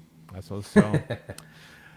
Most of which is done in CG, by the way. That was in Unleashed. They showed how they did that. That's Newport. They basically the entire background of that is pretty much CG, but it is shot in Newport. They actually did shoot on a rooftop. They actually loaded literally everything you see up on top of the rooftop, the piano and everything else. It all looks great. I gotta say, like this There's new a lot of great Disney stuff. era does look amazing. The outfits, yep. And then they did a song at the end. Yeah, sure did. And again, they theater did a kids, I'm song. happy you're happy, but I'm not happy. That was terrible. It's not great. Murray Gold I- should stick to orchestral stuff, which he's very good at. Even before we get into that, I think the precursor to that is when the doctor's talking about the non-diegetic nature of Yeah. Yeah, that It kind of was bugged me a not- little bit. yeah. Here's the thing. So there's a scene in Luther, which is a show that was on not Luther, Lucifer. Lucifer. I always get the two mixed up. Lucifer. Sure, why not? Yeah. It's a show that was on Fox initially, and then Netflix picked Wacky it Devil up. and morose detective. How It can you is. mix these up? It's exactly it. And there's a scene, there's sort of like a will they, won't they thing going with the detective and Lucifer. And then they sort of have a moment at the end of the previous episode. And then the next episode begins where Lucifer is feeling very happy. And it starts cold open with a musical dance number to Kenny Loggins' I'm All Right. and it's about a minute and a half. And there's a great choreograph, and it's all fun, and everyone's dancing around and stuff. And then and then everyone just sort of leaves the stage, and he sits down and says, "Hello, detective," and that's it. And that's the end of it. And it's perfect because it's an internal monologue of how he's feeling, basically, and it's as that. And I hate musical sequences as well as you, Warm. That was note perfect, and how you should do it. This is just crammed on at the end of an episode for no reason at all. And coupled with that, it's a bad song. Oh, it's Goblin not bad. A good Also a bad song. They have tried it in 2 out of the last 3 episodes, and both songs are actually bad. I'm assuming it's a Murray Gold joint. Yeah, It's is a Murray Murray Gold on a Gold work release joint. program of some sort? Like, what's going on here? Sorry, Murray, you can't do these songs. No, They're you are not good. phenomenal. You have written the soundtrack of my Yeah. 2000s and 2010s with your music. Yeah, But not this. Thinking back to the 2005 reboot, what was the first time we saw something like that? Was it Voyage to the Damned? yeah, but so, that was yeah, I even think the you're right, band yeah. playing. No, well, I mean, there was the Dalek 2-parter in New York. The Devil in Me, or whatever it was called, because it was a stage show. It was a That's stage different. show. Yeah, it's part of the background. It's like the thing in the Murder on the Space Express. What the hell it's called? I can't remember. Yeah, Mummy on the Orient Express. Thank you. Yes. Yeah, Yeah. with With Foxes. That's fine. Like, it just Yeah. goes in, it's out, it's fine. But this whole thing with the whole cast and was Scylla, who I had to look up and pointless. all that, yeah, God, come on. It was just pointless, and it wasn't good, and it went on forever, and the funny thing is that you could do an edit. It's almost like, there's always a twist at the end, winks at the camera, ear. And there you go, end of episode. If you want to do a fan edit, and I will. And your buddy H. Binger is in there too. Yeah, he's there. That's right. I'm just calling him Yeah. H. Binger from now because it sounds funny to me. Yeah. I think it was Neil in the chat for the live stream here who said that it would have been nice especially with Disney money, would have been nice to have had at least one actual Beatles song, and it could have been done at the end. Could they have bought? Yeah, it could have been done at the end instead of the Twist song. That's the thing. Well, to quote the Beach Boys, wouldn't it be nice? Yeah. Also coming to Disney Plus. Yeah, surely they couldn't they have bought a Ringo song? I mean, couldn't they have done Octopus's Garden or something Sure, like that? exactly. This song, I mean, it went on forever, and there was apparently a couple Strictly Come Dancing cameos in there. Who cares? There you go. Have I fun mean, with that. again, I'm not the audience for this. There were Bear two that in dancers mind. from Strictly that were labeled as Yeah. credited as themselves. Yeah, Chris, what do you think? Because you're of the three of us the most musically inclined and for musical entertainment. Yeah, the most Which tolerant. was really of this. weird because I have no Exactly, musical but still you whatsoever, are, Unlike, so- unlike Steven, who plays drums and piano and whatever. You're the one doing a Eurovision party after this. So, I mean, I think your thoughts are more important than ours. We already know how negative Nellies we are. Yeah. I didn't care for the song at all. No, it's terrible. It's a bad song. It was poorly written. I mean, the execution was fine. It was good. It was very High School Musical. But That's a sentence I never want to hear again. Yeah. The execution was fine, very High School Musical. Yeah. and I've never seen High School Musical. I only know about the High School Musical references from South Park. But nevertheless, yeah, it wasn't for me. Let's phrase All right. it that way. I No. guess. Yeah. Well, we've decided no more. Forget it. No more. I mean, I wish that, the song, I don't know what era the song thinks it belongs in.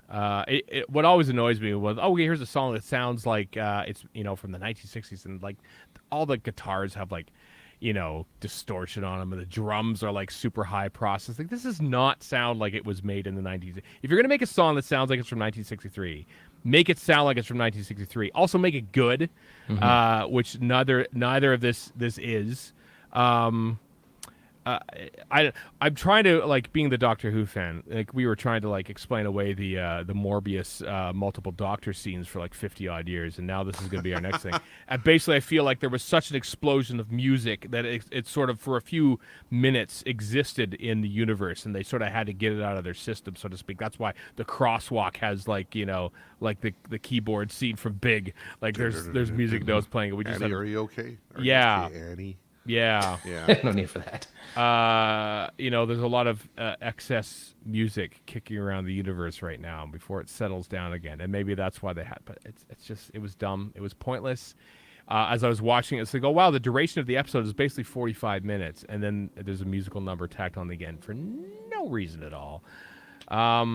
which means you can kind of ignore it at least. At least it just sort of happens and True. it's over. True. But it was bad. Unless you want to, miss the trailer to Boom. But That's true. That's true.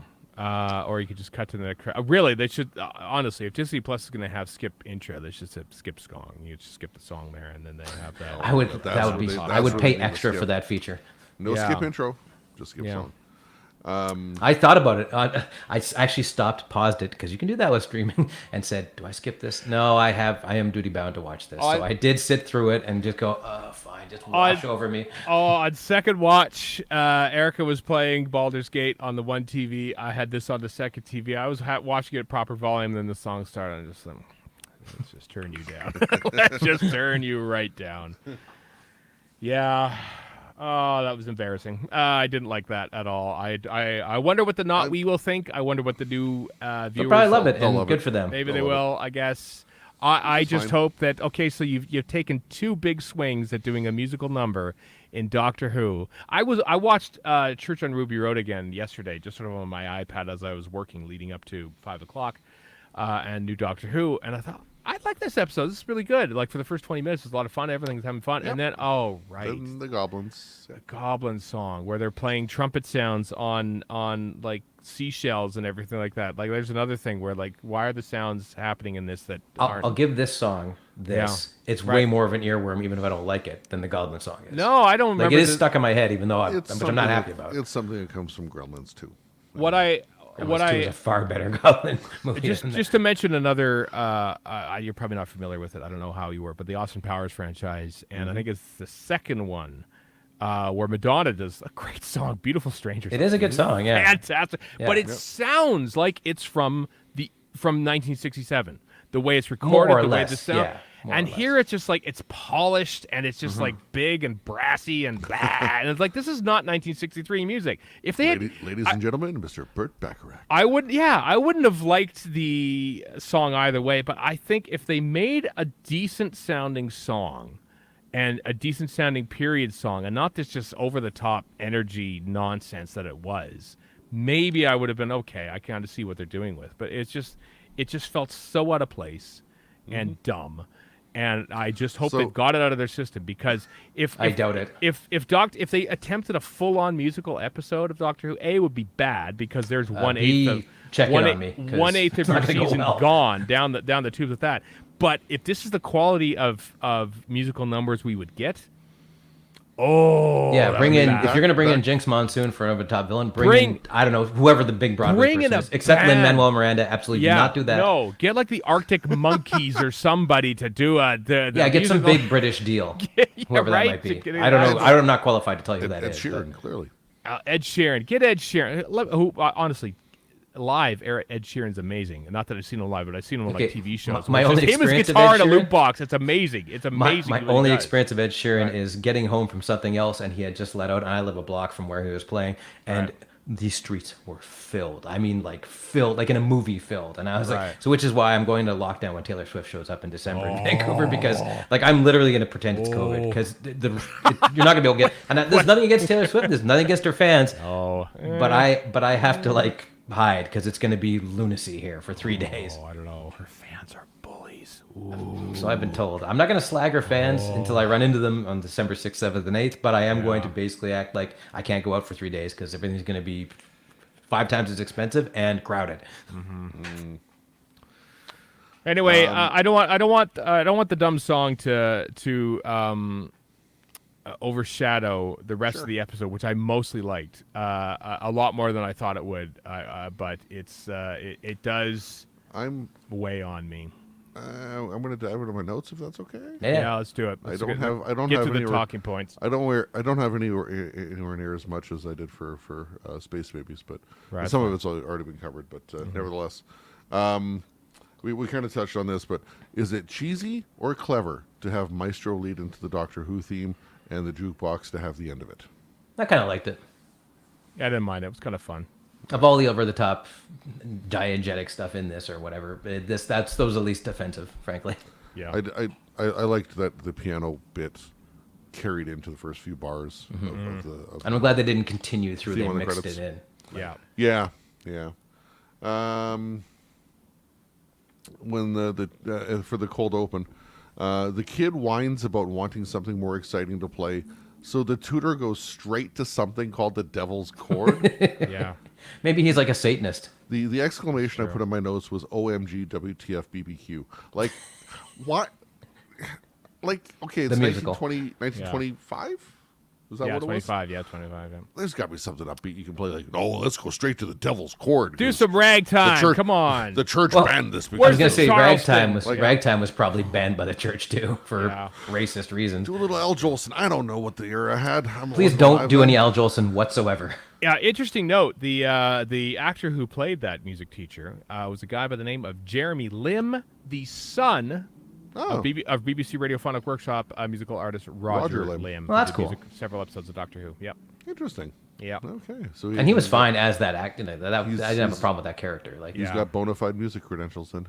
It is funny how when you look at the episode and Jenks is supposed to be playing the piano and Ruby's supposed to be playing the piano and the Beatles are supposed to be playing the instruments and it is quite clear. oh, they cut away quite a bit. No Praise to one the in this editors. episode Yeah. knows how to play any. Yeah, there's a lot of musical angles of instrument. Shooty Especially- playing the piano like this, where you can't see his fingers, Especially and then you see presumably a Yeah. pianist's fingers doing the actual stuff. Yeah, they were interviewing the John and Paul in the Unleashed, and this is so. Do you play music? No, I don't play it. all. I don't play any musical. Were they in character? Were they see, Daniel folks, Day-Lewis sing this I've thing? never played a guitar in my life. I've never done it. Help us! Help us! Help us. Help us. Yeah, it didn't. They didn't know how to play. Which it's. I remember watching Life of Rock with Brian Pern and Paul Whitehouse. Highly recommended. It's great, Highly but recommended. quite clearly none of them actually play their instruments. And then we're so spoiled by this Spinal Tap, where they are accomplished players and comedic actors as well. Everyone's doing their own playing in this Yeah. Spinal Tap because they're all skilled at it. I mean, Brian And- Pern doesn't need to. It's no, that's he not doesn't the point because of it. he's Like, the vocalist. But and he's also trying to get thankfully- Wi-Fi for bears. That's true. It's so good. I love it so much. Drop the sonic device. Yeah, It's so but- damn funny. Brian Pern.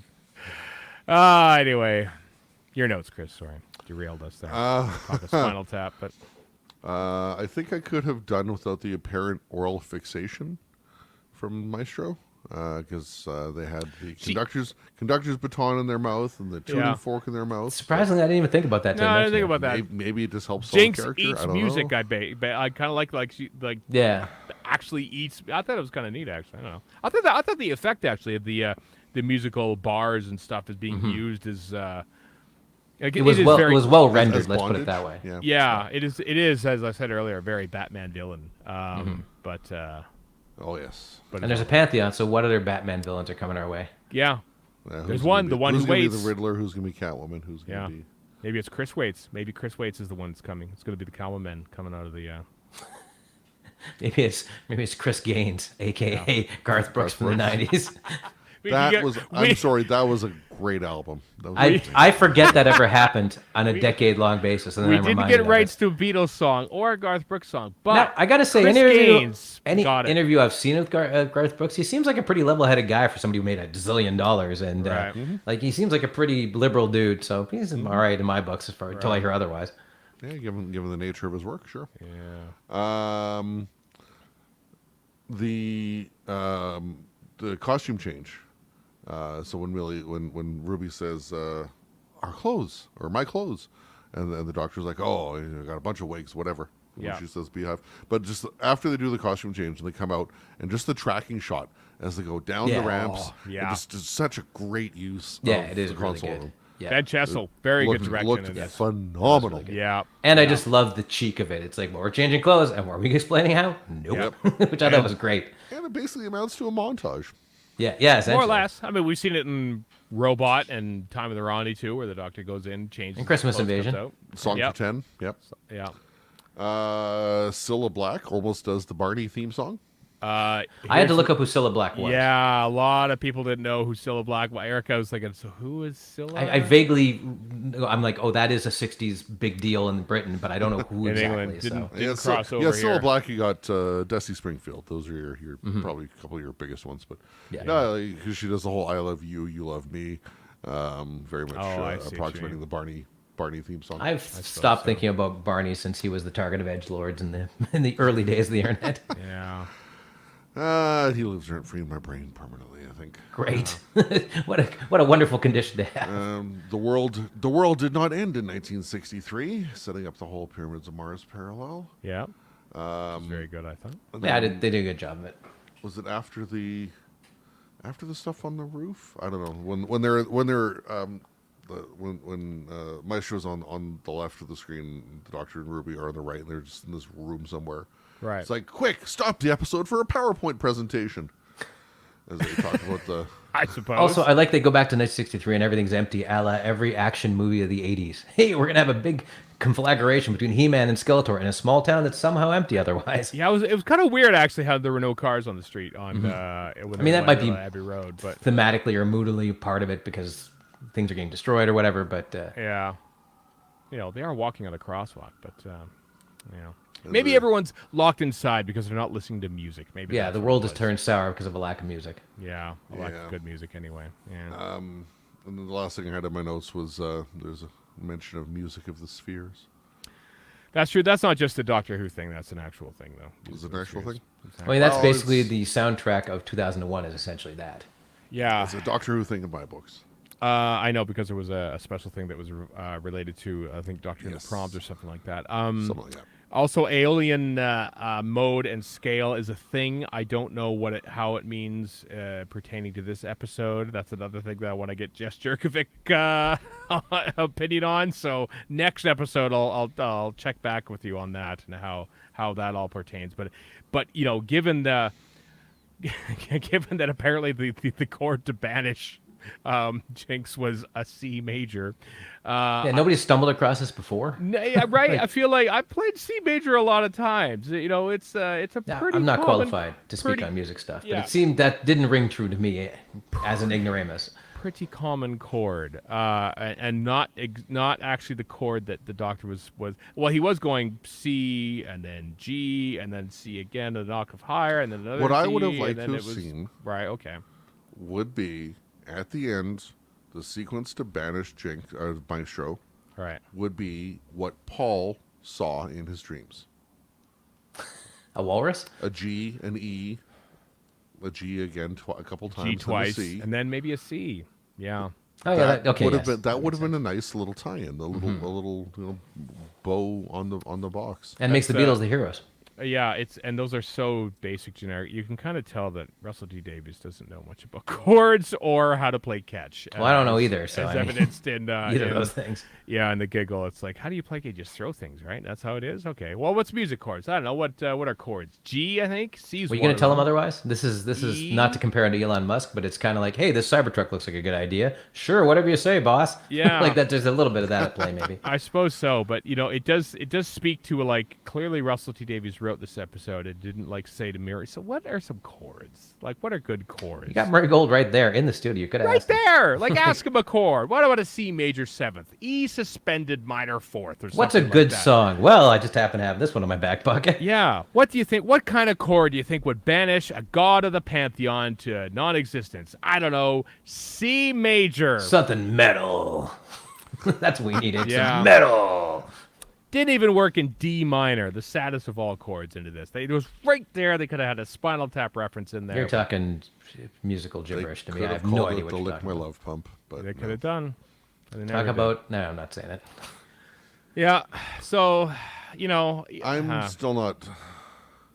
Originally in my notes, I'd written down something along the lines of, why in a world without music do we even have bands, orchestras, recordings? That is a fair point. Things like that. And then as soon as I wrote that down, 5 seconds later, the Doctor's conversation with Paul McCartney gives the answer to that since the 20s, or as McCartney says, that since the 20s or 30s, music's just been going away. And then you find They're out also that, ashamed of their jobs. You find out that Maestro feeds on the music that isn't produced, which, okay.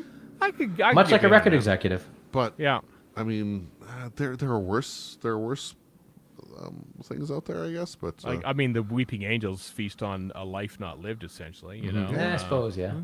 You know, Much there's scarier and there's a better certain actors, magic- frankly. Yeah, there's whoa. And- Yeah. Speak, June Hudson. That's what I'm talking about. June Hudson. That's pretty great. I didn't know that, but yeah. June that's great. Hudson, legendary costume designer from the 1970s, appears as the woman in the flat who plays Claire de Lune, who, as Erica pointed out to me, is old enough that she would remember. She's what, 90? Well, no, Claire- I mean when in Claire the de Lune came episode, out? she would remember a time. The character that she was playing clearly was born before 1925, so Right, she okay, yes. would remember the time when music was there, and so she would play it. You know what I mean? Say, Gotcha. like Yeah, the yeah, younger yeah, people sure. in there were probably, not old enough to remember when music Well, was you good. got, you got Like the 30 children who were born 30 after years, 9/11. So there's your age. Yeah, exactly. But she remembered it, and so that's why she had a piano in the house, and that's why she played Claire de Lune, and then that's what got her killed, of course, as well. But yeah, first known costume designer, also appearing as an actor in Doctor Who. Don't at me. I don't know if Ken True or Pat Godfrey. What's her name? Dorka. Dorka Niardzik was a makeup designer. Makeup, not costume, I okay. think. Does insect No, I'm- movement count? Or am I thinking of Anushka? I know there's two Niardziks. And I can't remember. Did one do costume and one did? I don't remember. I don't know my costume designers like I know Shame. my You call yourself a directors. fan? If we're I know. if we're gonna stick with Spinal Tap stuff, I'm just gonna. Well, I'll give the summary of this episode Okay.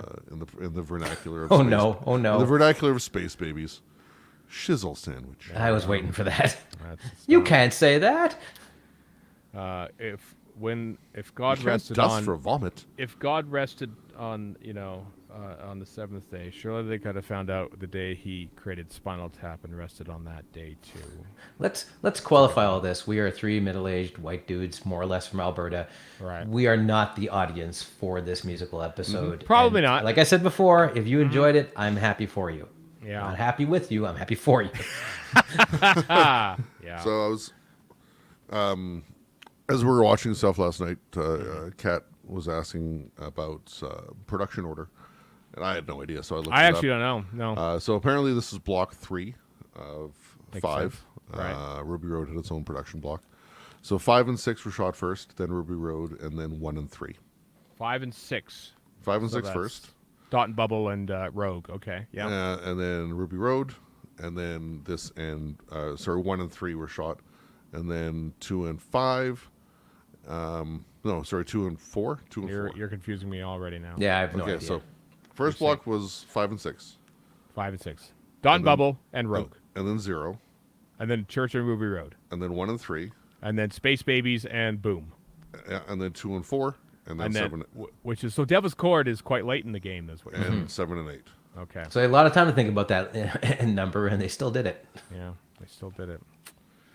They did indeed. I don't know if you noticed this, but we, the Ruby Sunday thing is an ongoing thing, but also is the actor Susan Twist. Oddly, her name is Susan and Twist. There's a twist at the end. So Susan Twist is an actor who first played Isaac Newton's servant, helper, whatever it was. Lady of the House. Employee. Lady of the House.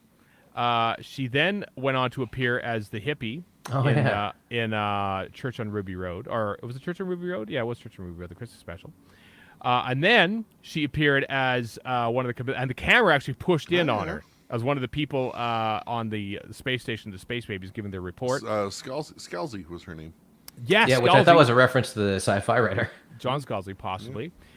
She's also the dinner lady in this. And for those of you who watched the special, very sneak preview of Boom on the end of Doctor Who Unleashed, she's in that too. So she is a different character in all the episodes of Gatwa's premiere. I don't know if she was in She's the Watcher? Giggle. I don't know what she is, but clearly it's a thing. Clearly it's a thing. RTD is a lot of things. Subtle ain't one of them. So we'll see Yeah. what this is all about. Interesting. Did you find that on your own, or did somebody tip you I off? or- knew that I mean, a lot of people are talking about it, that she's in there, but I now I've been looking. I've yet to be on Facebook or Twitter. A lot of people are saying about Susan Twist. Yeah, well, people mentioned that that she was in both the Wild Blue Yonder and Church on Ruby Road, and so that was the thing that, and then people started to like, oh, wait a second, something's going on here. And Interesting.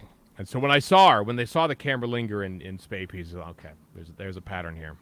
You can't tell me different, Paul McGann. There's a And we pattern still don't to know what's this. going on with Mrs. Flood. So what's the deal there? So there's multiple old lady mysteries. Oh, Okay, RTD okay, loves his so- old ladies even more than John Nathan Turner. RTD loves his old ladies. Mrs. cameos. Flood wasn't in either of these two, right? No. I don't think so. No. Because she was invited to the premiere with Brian May. Well, I mean, Anita anytime you can Dobson. invite Brian May to a premiere, no offense to Anita Or Dobson. the woman who played Mrs. Flood, because she was in Ruby Road. What the hell? I mean, why wouldn't you invite her? Well, no, Anita Dobson did show up at the premiere for Yeah, for 1 and 2. BBC One. That's what I mean. Like they're friends with her or whatever. Like, so why not invite her? Yeah, it's, I see what you mean. I don't think it doesn't matter if she's in the episode itself. Yeah, no, she's not in the episode proper. Wasn't Sylvester McCoy at the premiere? I don't think he was in the episode. So Yeah, it's true. Yeah. Different story for him, I'd say, but yeah, maybe. So, I don't know. So, Steven, you like them both? yes, apart from some obvious, the musical number was terrible, and but other than that, I actually quite enjoyed them. So, yay to that. I'd give it a 7 to an 8 out of 10 if we gave rankings, basically. I don't know. We're not we don't Travis have to do Tavern, that. So. I'm middling on this one. I Yeah. quite like Space Babies, but this is of the three Shurigatwas of the Shurigatwa Right. era. This is my least, except for that silent sequence, which is great. Superb. Yep. Some good stuff. Overshadowed by some bad stuff. Mm-hmm. Let's hope. Let's see how things continue next week when we talk about Boom. But Well, the thing about Boom is that trailer shows us absolutely nothing, and as Nope. we all know in the RTD era, that is a good sign. it's a very good sign indeed. Well, even Shurigatwa in some interview came out saying that his favorite episode was Boom. But he would say that though, just Well, maybe it is. Who knows? Yeah. We don't know why. whereas Shooty and Millie really love Rogue, whereas they just keep calling it Regency. Regency, yeah. Yeah, because it's episode 6. But That has very strong over-the-top possibilities, That was but also- it'd be fun from the looks of things. Given episodes 5 and 6 were the first shooting block, then that's just been in their brains the longest, I suppose. So That could be it's had the it's had the most amount of time to Cook. be liked by them. right, and the costumes are pretty cool in that too. But Yep. RTV is back, baby. Whether you like it or not. That's Also, what actors like in a thing isn't necessarily what the audience is going to like in a thing. Also a Actors good have their own legitimate reasons for liking a thing they did. yeah. Also a very So good far, I think a lot of the stuff that I haven't liked or haven't liked as much is directly attributable to RTD and his writing style, and I don't think that's going away. No, it's not. It's absolutely not. He's come back stronger and more powerful than you could possibly imagine. So Dear God, he literally has. he has Obi-Wan himself. A little bit. No. So we'll see where the rest of the season takes us and whatnot. But I mean, RTD's back. Like it or love it. Like it or don't. You there? What's your name? RTD. RTD Skywalker. Are we done? Yeah. Are we done with the 2 episodes in question? Been here think a long so. time. It's a long episode. We got some news to talk about. But what do you got there, Chris? Yeah. No, it's it. All right. I'm good. I'm looking forward. I'm looking forward to Boom. Me Also too. very much. Me too. I gotta say, Steve Chris, Boston. the first RTD era, you would have been much more venomous about all this than you are now. You're a mellow That's fellow. true. Yeah. I concur. But by the same token, I was also in 2005. I was so looking forward to That's true. Doctor Dance or Empty Child Doctor Dances, waiting for the Moff to do his thing, Right. and that hasn't changed. We just get it a lot sooner this time than Yeah, I 2005. also definitely want to see what the Moff's up to. Yeah, me too. He's had a few years to think about this stuff. Me too. Suspense episode, but Well, why and not there's later. do we know which one it is? So there's the thing with RTD talking about having an idea in like 2010 and running it past Moffat at the time. Moffat saying, "Oh, we can't do this because of some logistical reason." Yeah, he did mention Dot and Bubble. I think it was. Is it okay? I think it's Dot and Bubble. Yeah, I think that's Okay. the one that he mentioned. I get the impression it's something from this season, Yeah. but I Episode 5, wasn't quite yeah. positive. Yeah, I think it's Dot and Bubble. Okay. Moving on then to the news, but we already mentioned Doctor Who Unleashed is available for purchase on iTunes in North America, at least for the specials. Don't know yet if it's when they're going to release them or at all for for season 1 here. Well, But they're charging $10 for the season. $10 for the whole season. 4 Better episodes. be more than just a few. Yeah. There was an interesting thing. So Russell T Davies was interviewed a lot of places this past week, but he in the Men's Journal, he was interviewed about Doctor Who and stuff like that. And I thought there was a really intriguing quote that came out in the Men's Journal article, where he said, "It's a funny thing." I sound a bit didactic about it, blah, blah, blah. But he says there was one actor in one episode many years ago who rewrote all his dialogue, and I very grudgingly accepted it. What happens is that character disappears from the story because he falls out of the rhythm of the action around him. It affects performance in ways that no actor can quite see. And he says it's amazing to watch. We do it on purpose, but I watched that character disappear, which is a lovely character. And then he says, "Ooh, that sounded didactic, didn't it?" Taking a sip of tea, and it led me to think, what actor was that? Because I have theories. Please, I want to hear them because you're better at actors than I am. It'd be somebody in his era, obviously. So My guess is an actor who rewrote a lot of his dialogue, and they didn't really push back on it because they were probably new. So you're probably thinking in season 1. My guess is it was Simon Pegg in The Long Game. Because I feel like that's the kind of dialogue that would sort of be rewritten a lot. And just like thinking of this is all guessing on my part, just thinking about where Doctor Who was at the time, early days. And where Simon Pegg was. RTD wasn't pushing back. It was an entirely new production block, Long Game was, because they were running behind so much. They had to create a whole production block directed by Brian Grant, and they probably thought, Eccleston's probably on the verge of leaving at this point, so it's a low ebb for that, and they probably just think, just get it done, get it shot. Shaun of the Dead come out at that point? Oh yeah. Oh, Shaun then of the yeah, Dead his star would be on the rise. It was then. the And he thing. wrote it, so I mean, him and the other guy. And Space is there. So that is my guess. My guess is Simon Pegg was the one that sort of like rewrote all his. And he'd worked with Edgar Wright, who was a certifiable genius, so I can see him not having time for people he didn't regard as that level of genius, right? Also, the way that episode's written, he's mostly in that little room interacting with two people, so it gives him more leeway to do that, right?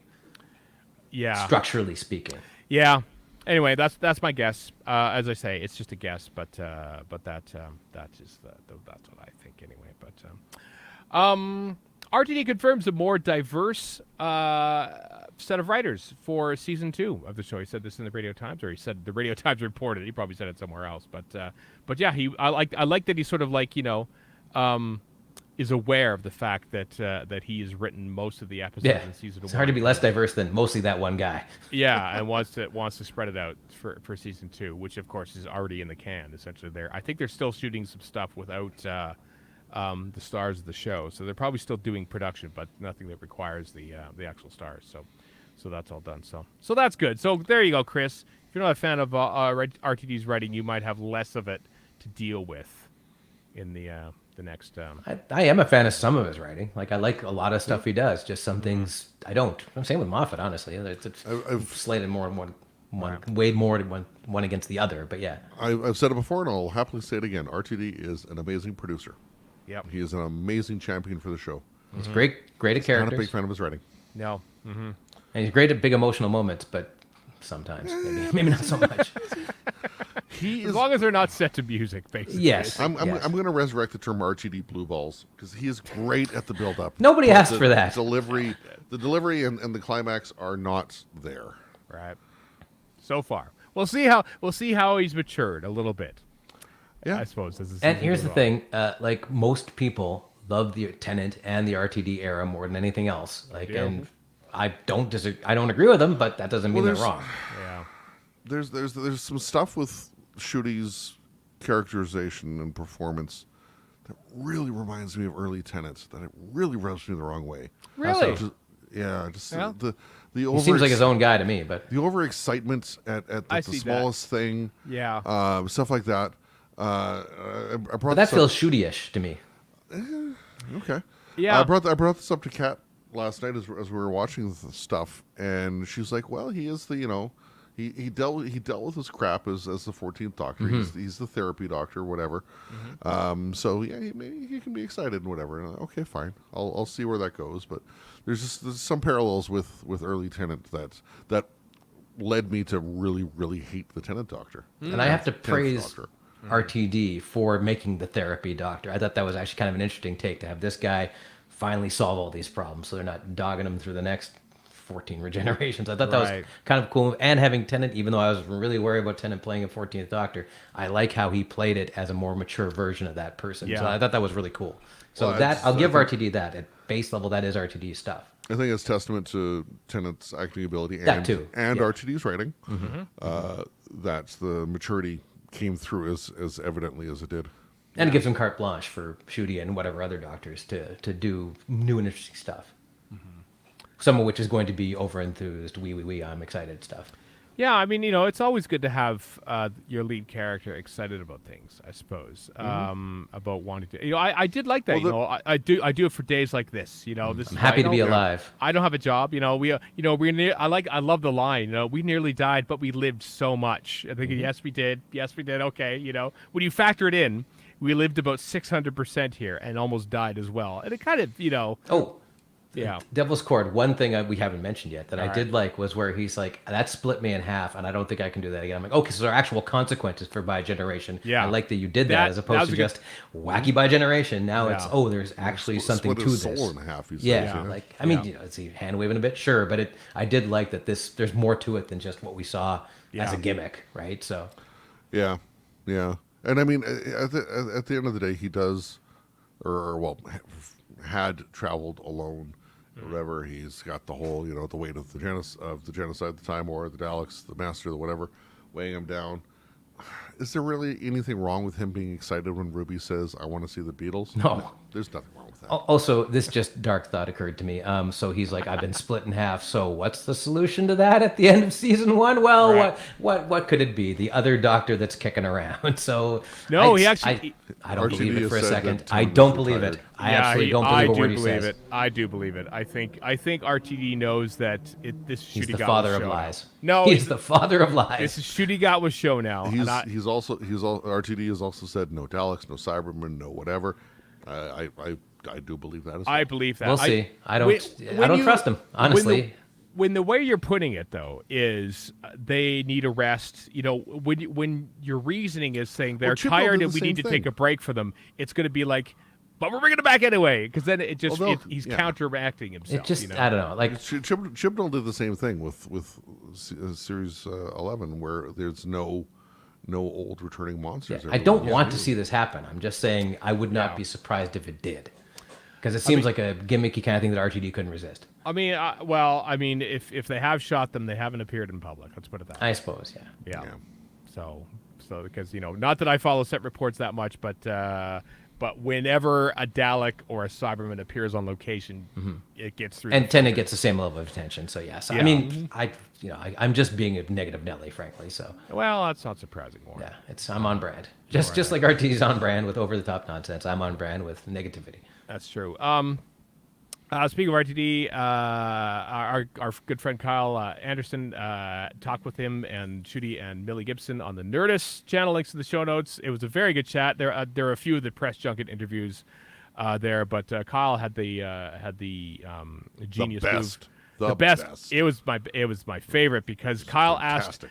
asked him, because Kyle, of course, hosts Doctor Who, the writers' room as well. Asked Russell T Davies what writer of Classic Who first turned you on? I've never heard people ask him that. So, and he mentioned Well, Terry Nation. what writer did you really take notice of their name? Yes, and it was Terry Nation for RTD. In this picture, I'm getting strong Terry, not Terry, what am I saying? Terrence Dix vibes off of RTD. RTD. Yeah, he pretty much wore that same outfit throughout his whole week in L.A. and New York, which stood out from what Shooty Gawa and Millie Gibson were wearing. Well, literally. I'm sure you had a different outfit each shot of Yeah. an interview.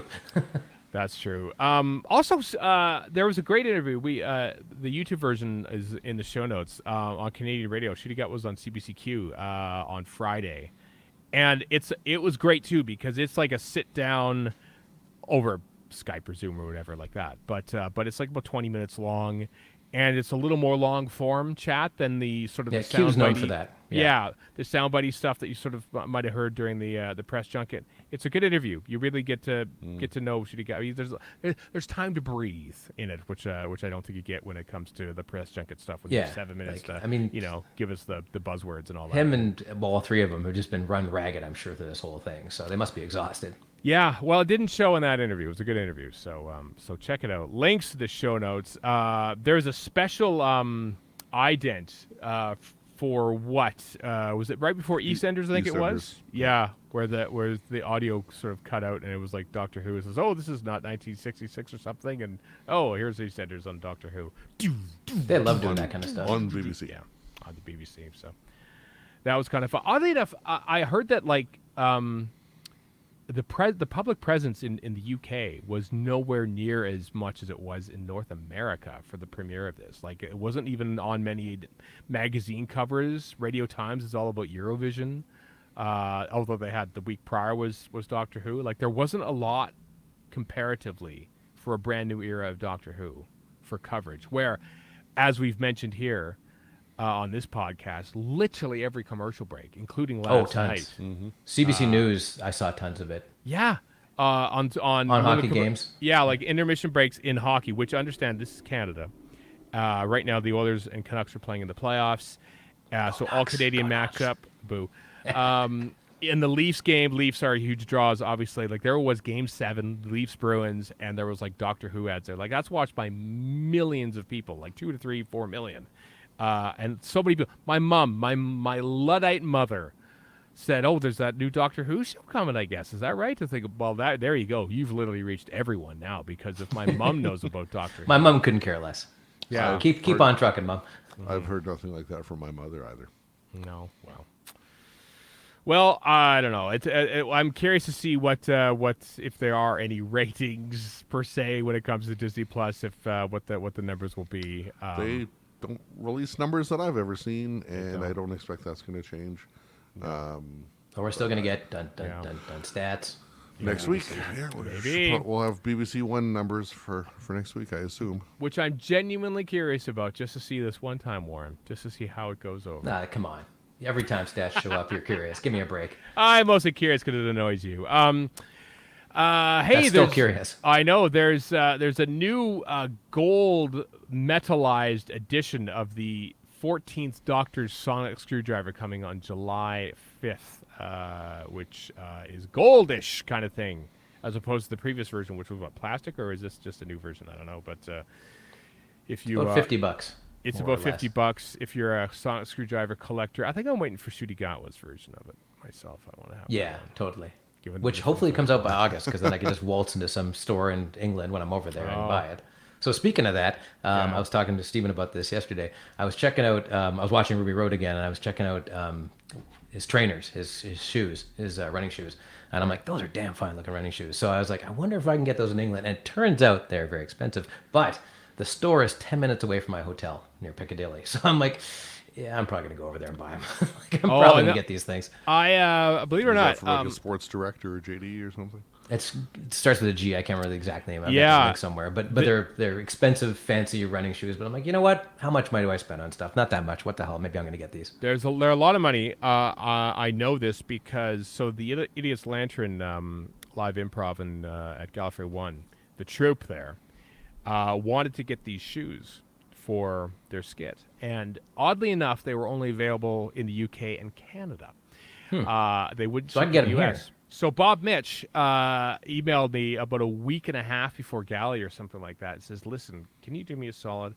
Can I have these sent to you, and then you can forward them on or pass them along?" And so I got these shoes. I literally had these shoes. Which As a would have mule. fit me You're a shoe mule. as a mule, but I immediately just Shule. forwarded them off so that they would have them because I didn't think I'd have enough room to carry on for these shoes. But I can confirm they're like $300. They were expensive. Yeah, I'm just, I was talking to my sister because she's going on the trip with me, and she's like, what the hell? Screw it. Do it, man. So I'm like, well, all right.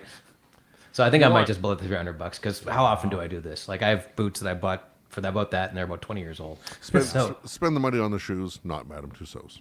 I'm not going to. That was never coming up. That was never a thing, Chris. Yeah. I'm going to go Just take making pictures of sure. Magna Carta, though. I can assure you of that. Oh, Yes. thank you for happy, that. happy Magna Carta Day, by the way. Exactly. Yeah, happy Magna Carta. Out as of yesterday on ebook, by the way, is the relic for the Doctor Who production diary by David Brunt, The Hartnell Years from Telus Publishing. It's literally just a diary of everything that happened to Doctor Who throughout the 1960s in William Hartnell's era. It is a book made especially for me, and I pre-ordered it on my Kindle app on my iPad. And it is there. I haven't read it at all, apart from going into it. It says, "Yep, this is exactly what I wanted. It's a production diary. If we ever bring the time lash back again, we're using this as a template." I can foresee you putting on some soft music and lighting some candles and I was bringing just out going your to say iPad it's like to read crack, the book. but okay. Yeah, just like what happened today. Where are we in May? Whatever, 11th. That's how you practice mindfulness. That's true. Coming soon, a Doctor Who murder mystery with Bonnie Langford and Jacqueline Rayner. Death in the Stars, ostensibly written by Bonnie Langford. It's almost entirely Jacqueline Rayner, I'm betting. Jack Rayner has the best Twitter handle ever, the girl from Bluepo. Oh, I love It makes that. me laugh every time I see it. Yeah, that's coming out August 22nd. Anyway, Bonnie Langford has read the novel, the audio novelization, but yeah, I bet you Jacqueline Rayner has pretty much written everything. I mean, good for both of them. What the hell? Good for Jack Rayner for writing it. Good for Bonnie Langford for probably throwing some ideas at her. Maybe. Well, it wouldn't be. It probably wouldn't have gotten made without Bonnie Langford. So there's that. That's true. Not that I'm one to praise movie execs, which she would be in this situation that we've concocted out of thin air. We have no idea. Maybe she's been Right. writing this thing this whole time. That's a good point. It's a good point. The annual Big Finish Paul Sprague Memorial Short Trip Opportunity is now open from now to the end of June. So submit your stories, your ideas and stuff, and they do this every year. Basically, randos like us could submit an idea. And, I'm tempted this year. I say that every year. I did say it it once or every year. twice and didn't get anywhere, but I might do Right. it again just for the hell of it because it's about the Time War this time. So Oh, are you allowed to use that? Is that you are allowed to use the Daleks. I wouldn't, just because why Right. use it as a crutch? But you Well, can. because use... RTD's bringing it back right away. So according course, to you, yes. so yeah, No, I've never said according to me. I'm just wouldn't be surprised to see it, right. given his predilections for lying. I understand. What else we got here? There's some Big Finish. The Fourth Doctor Adventures Dominant Species is due September of this year, which features Dominators and Quarks. Harry And is, Harry as a as a Dominator. That is was great. Amazing. Yeah. Whether or not that actually turns out to be true, or if that is a ruse by the They've Big got Finish cover the artist. hunched Dominator head. They got that perfect. They do. Yeah. So we'll see about that. And I think that's more quarks on the cover than actually existed in 1968. Yeah, I mean, I'm more amused by the idea of that story than the story itself. But Yeah. This is often the case with Big Finish. no, I meant Dominators, the original. Oh, I see what you mean. Yeah, I got you. Also, there's a Humble Bundle, the new Titan Comics Doctor Who Humble Bundle. It includes the Free Comic Book Day one that came out on Free Comic Book Day on May 4th. Links in the show notes for all that. You can get It's like $36 for a ton of a comics. lot Warren. for $36. Yeah, most of which I won't read. I think I've done this before, and then they're all on my iPad somewhere. I know. I've never gotten around to it. Yeah, I more financially support initiatives like this more so Yeah. than actually reading. Then actually, yeah, same here. Yeah. So yeah, It's all for a good cause. it's all for a very good. Which one, but it's a good one, I'm sure. Yep.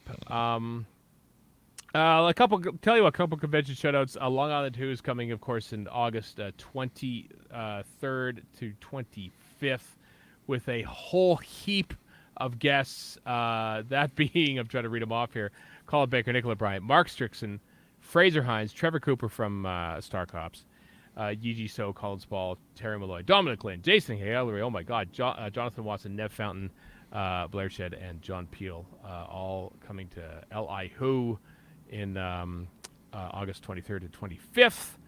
And then, of course, Gallifrey 1 tickets on sale. The hotel block is pretty much all sold out, although they might have more. Was that this Monday Stuff or was that opening last up. Monday? Last Friday. I Last can't Friday, remember. the hotel block was last Yeah. Friday. Yes. It all It's happened, it's all a blur. Yeah, but of course, tickets available for Gallifrey 1. So do come along. Gallifrey 1 is going to be a grand old time. I With wonder. lots of Beatles cosplay, I'm sure. How much? How are we gonna see any Jinx Monsoon? I guarantee it. cosplays? Oh, God, Somebody's yes. going to do that. We are There's gonna see no some way in hell Jinx they don't. Monsoons. How many different Shurigawa outfits are we gonna see at Gallifrey So many. One? All of them. Yeah, it's gonna be a ton. Good. Which one, I'm which looking one are forward you to going to that. wear, Stephen? The Shurigawa one? Well, I have. Speaking of shoes, I sort of have some like stealth cosplay kind of shoes that are kind of like the same color scheme, but not quite the same shoes. So I'll wear those shoes, which I bought Yeah. for fun. And I'll probably, if I buy these things, I'll probably wear those for sure. Yeah, and I don't know what else I'll have. Rings, lots of rings. You can do up your nails like he has. You haven't really got a close up of those yet. Of I wouldn't be the nails wouldn't in be the show. surprised to see somebody like with a nail station at Gallifrey One to do that. That'd be a great idea, actually. Yeah. That'd be a great. Do it for a charity or something. Charge Yeah, like, yeah. Charge like a buck of Put it $50 or outside, something. like where all the Yeah. food trucks are or something like that. That's a fun idea. Or in the dealer room or something like that. Yeah. Anyone who wants to do that, please take that idea. It's yours. Yep. Yeah, It's yours. it's not like I could do it. Our gift to you. I think that's it for our episode, everyone. Next week, so Boom is airing Saturday, May 18th at 6:50 p.m. on BBC One. Yeah. Or on iPlayer, which is where you'll have watched it to watch our live stream review. Or For those of you who are listening to this podcast, we're doing the live stream YouTube reviews, and of course, our episodes are on YouTube as well now. But we're slightly later next week because we don't have 2 episodes to talk through. We review Boom next Saturday at 9 a.m. Pacific time, 12 p.m. Eastern, 5 p.m. in the UK. So you can listen to our review of an episode before it airs on BBC One. But so that's what's going to be. That's pretty much going to be the time, I think, for the rest of the series. If you're looking to book in the calendar, we might have to fudge times here and there after that, but that's pretty much most of the time. And of course, our episodes come out on Sunday, as per usual. Anyway, if you don't want to tune in for this, so I like how Millie Gibson looks very apprehensive about our live stream. she's a little bit concerned These about fools. it on the photo that we're showing here. But yeah, a little bit strange. But yep, Stephen Moffat returns. Everyone, Stephen Moffat's coming back for Doctor Who. I'm gonna throw the horns for the I'm Moff. excited. Yeah. A little bit, yeah, us too. Don't let us down, the Moff. Nope. All right, kids. It's been a long episode. Thank you for your patience as we reviewed 2 episodes at once for the first time, and hopefully last time. Let's face it, season 2 of they'll probably do the same thing. Yeah. So Watch gird our them, loins. watch them drop 3 at once or something. Oh, how dare you! Don't ever do it, Disney, please. But we will see you next week when we review Boom here on Radio Free Skaro. So until next time, I'm Stephen in Edmonton. Or in Vancouver. And Chris in Edmonton. So long for now. Done. There we go. Wow, that was like 2 hours. God, you kids. Thank Around you. there, yeah. Yesterday in New Zealand, that's a long weekend for you there. That's a lot. That's a lot for everyone. Some of these people were here at the beginning and at the end of the show. Madness. Even Neil. 3 million. I wonder what the overnights are going to be for BBC One here. I'm going to say 3 to 3.5. Yeah, that sounds about normal. Honestly, that's probably what it would have got anyway. Maybe 4, maybe 5, given that it's the first episode of a season. But anyway, thanks, live stream. We will talk to you next week at some point. So bye. Thanks for coming.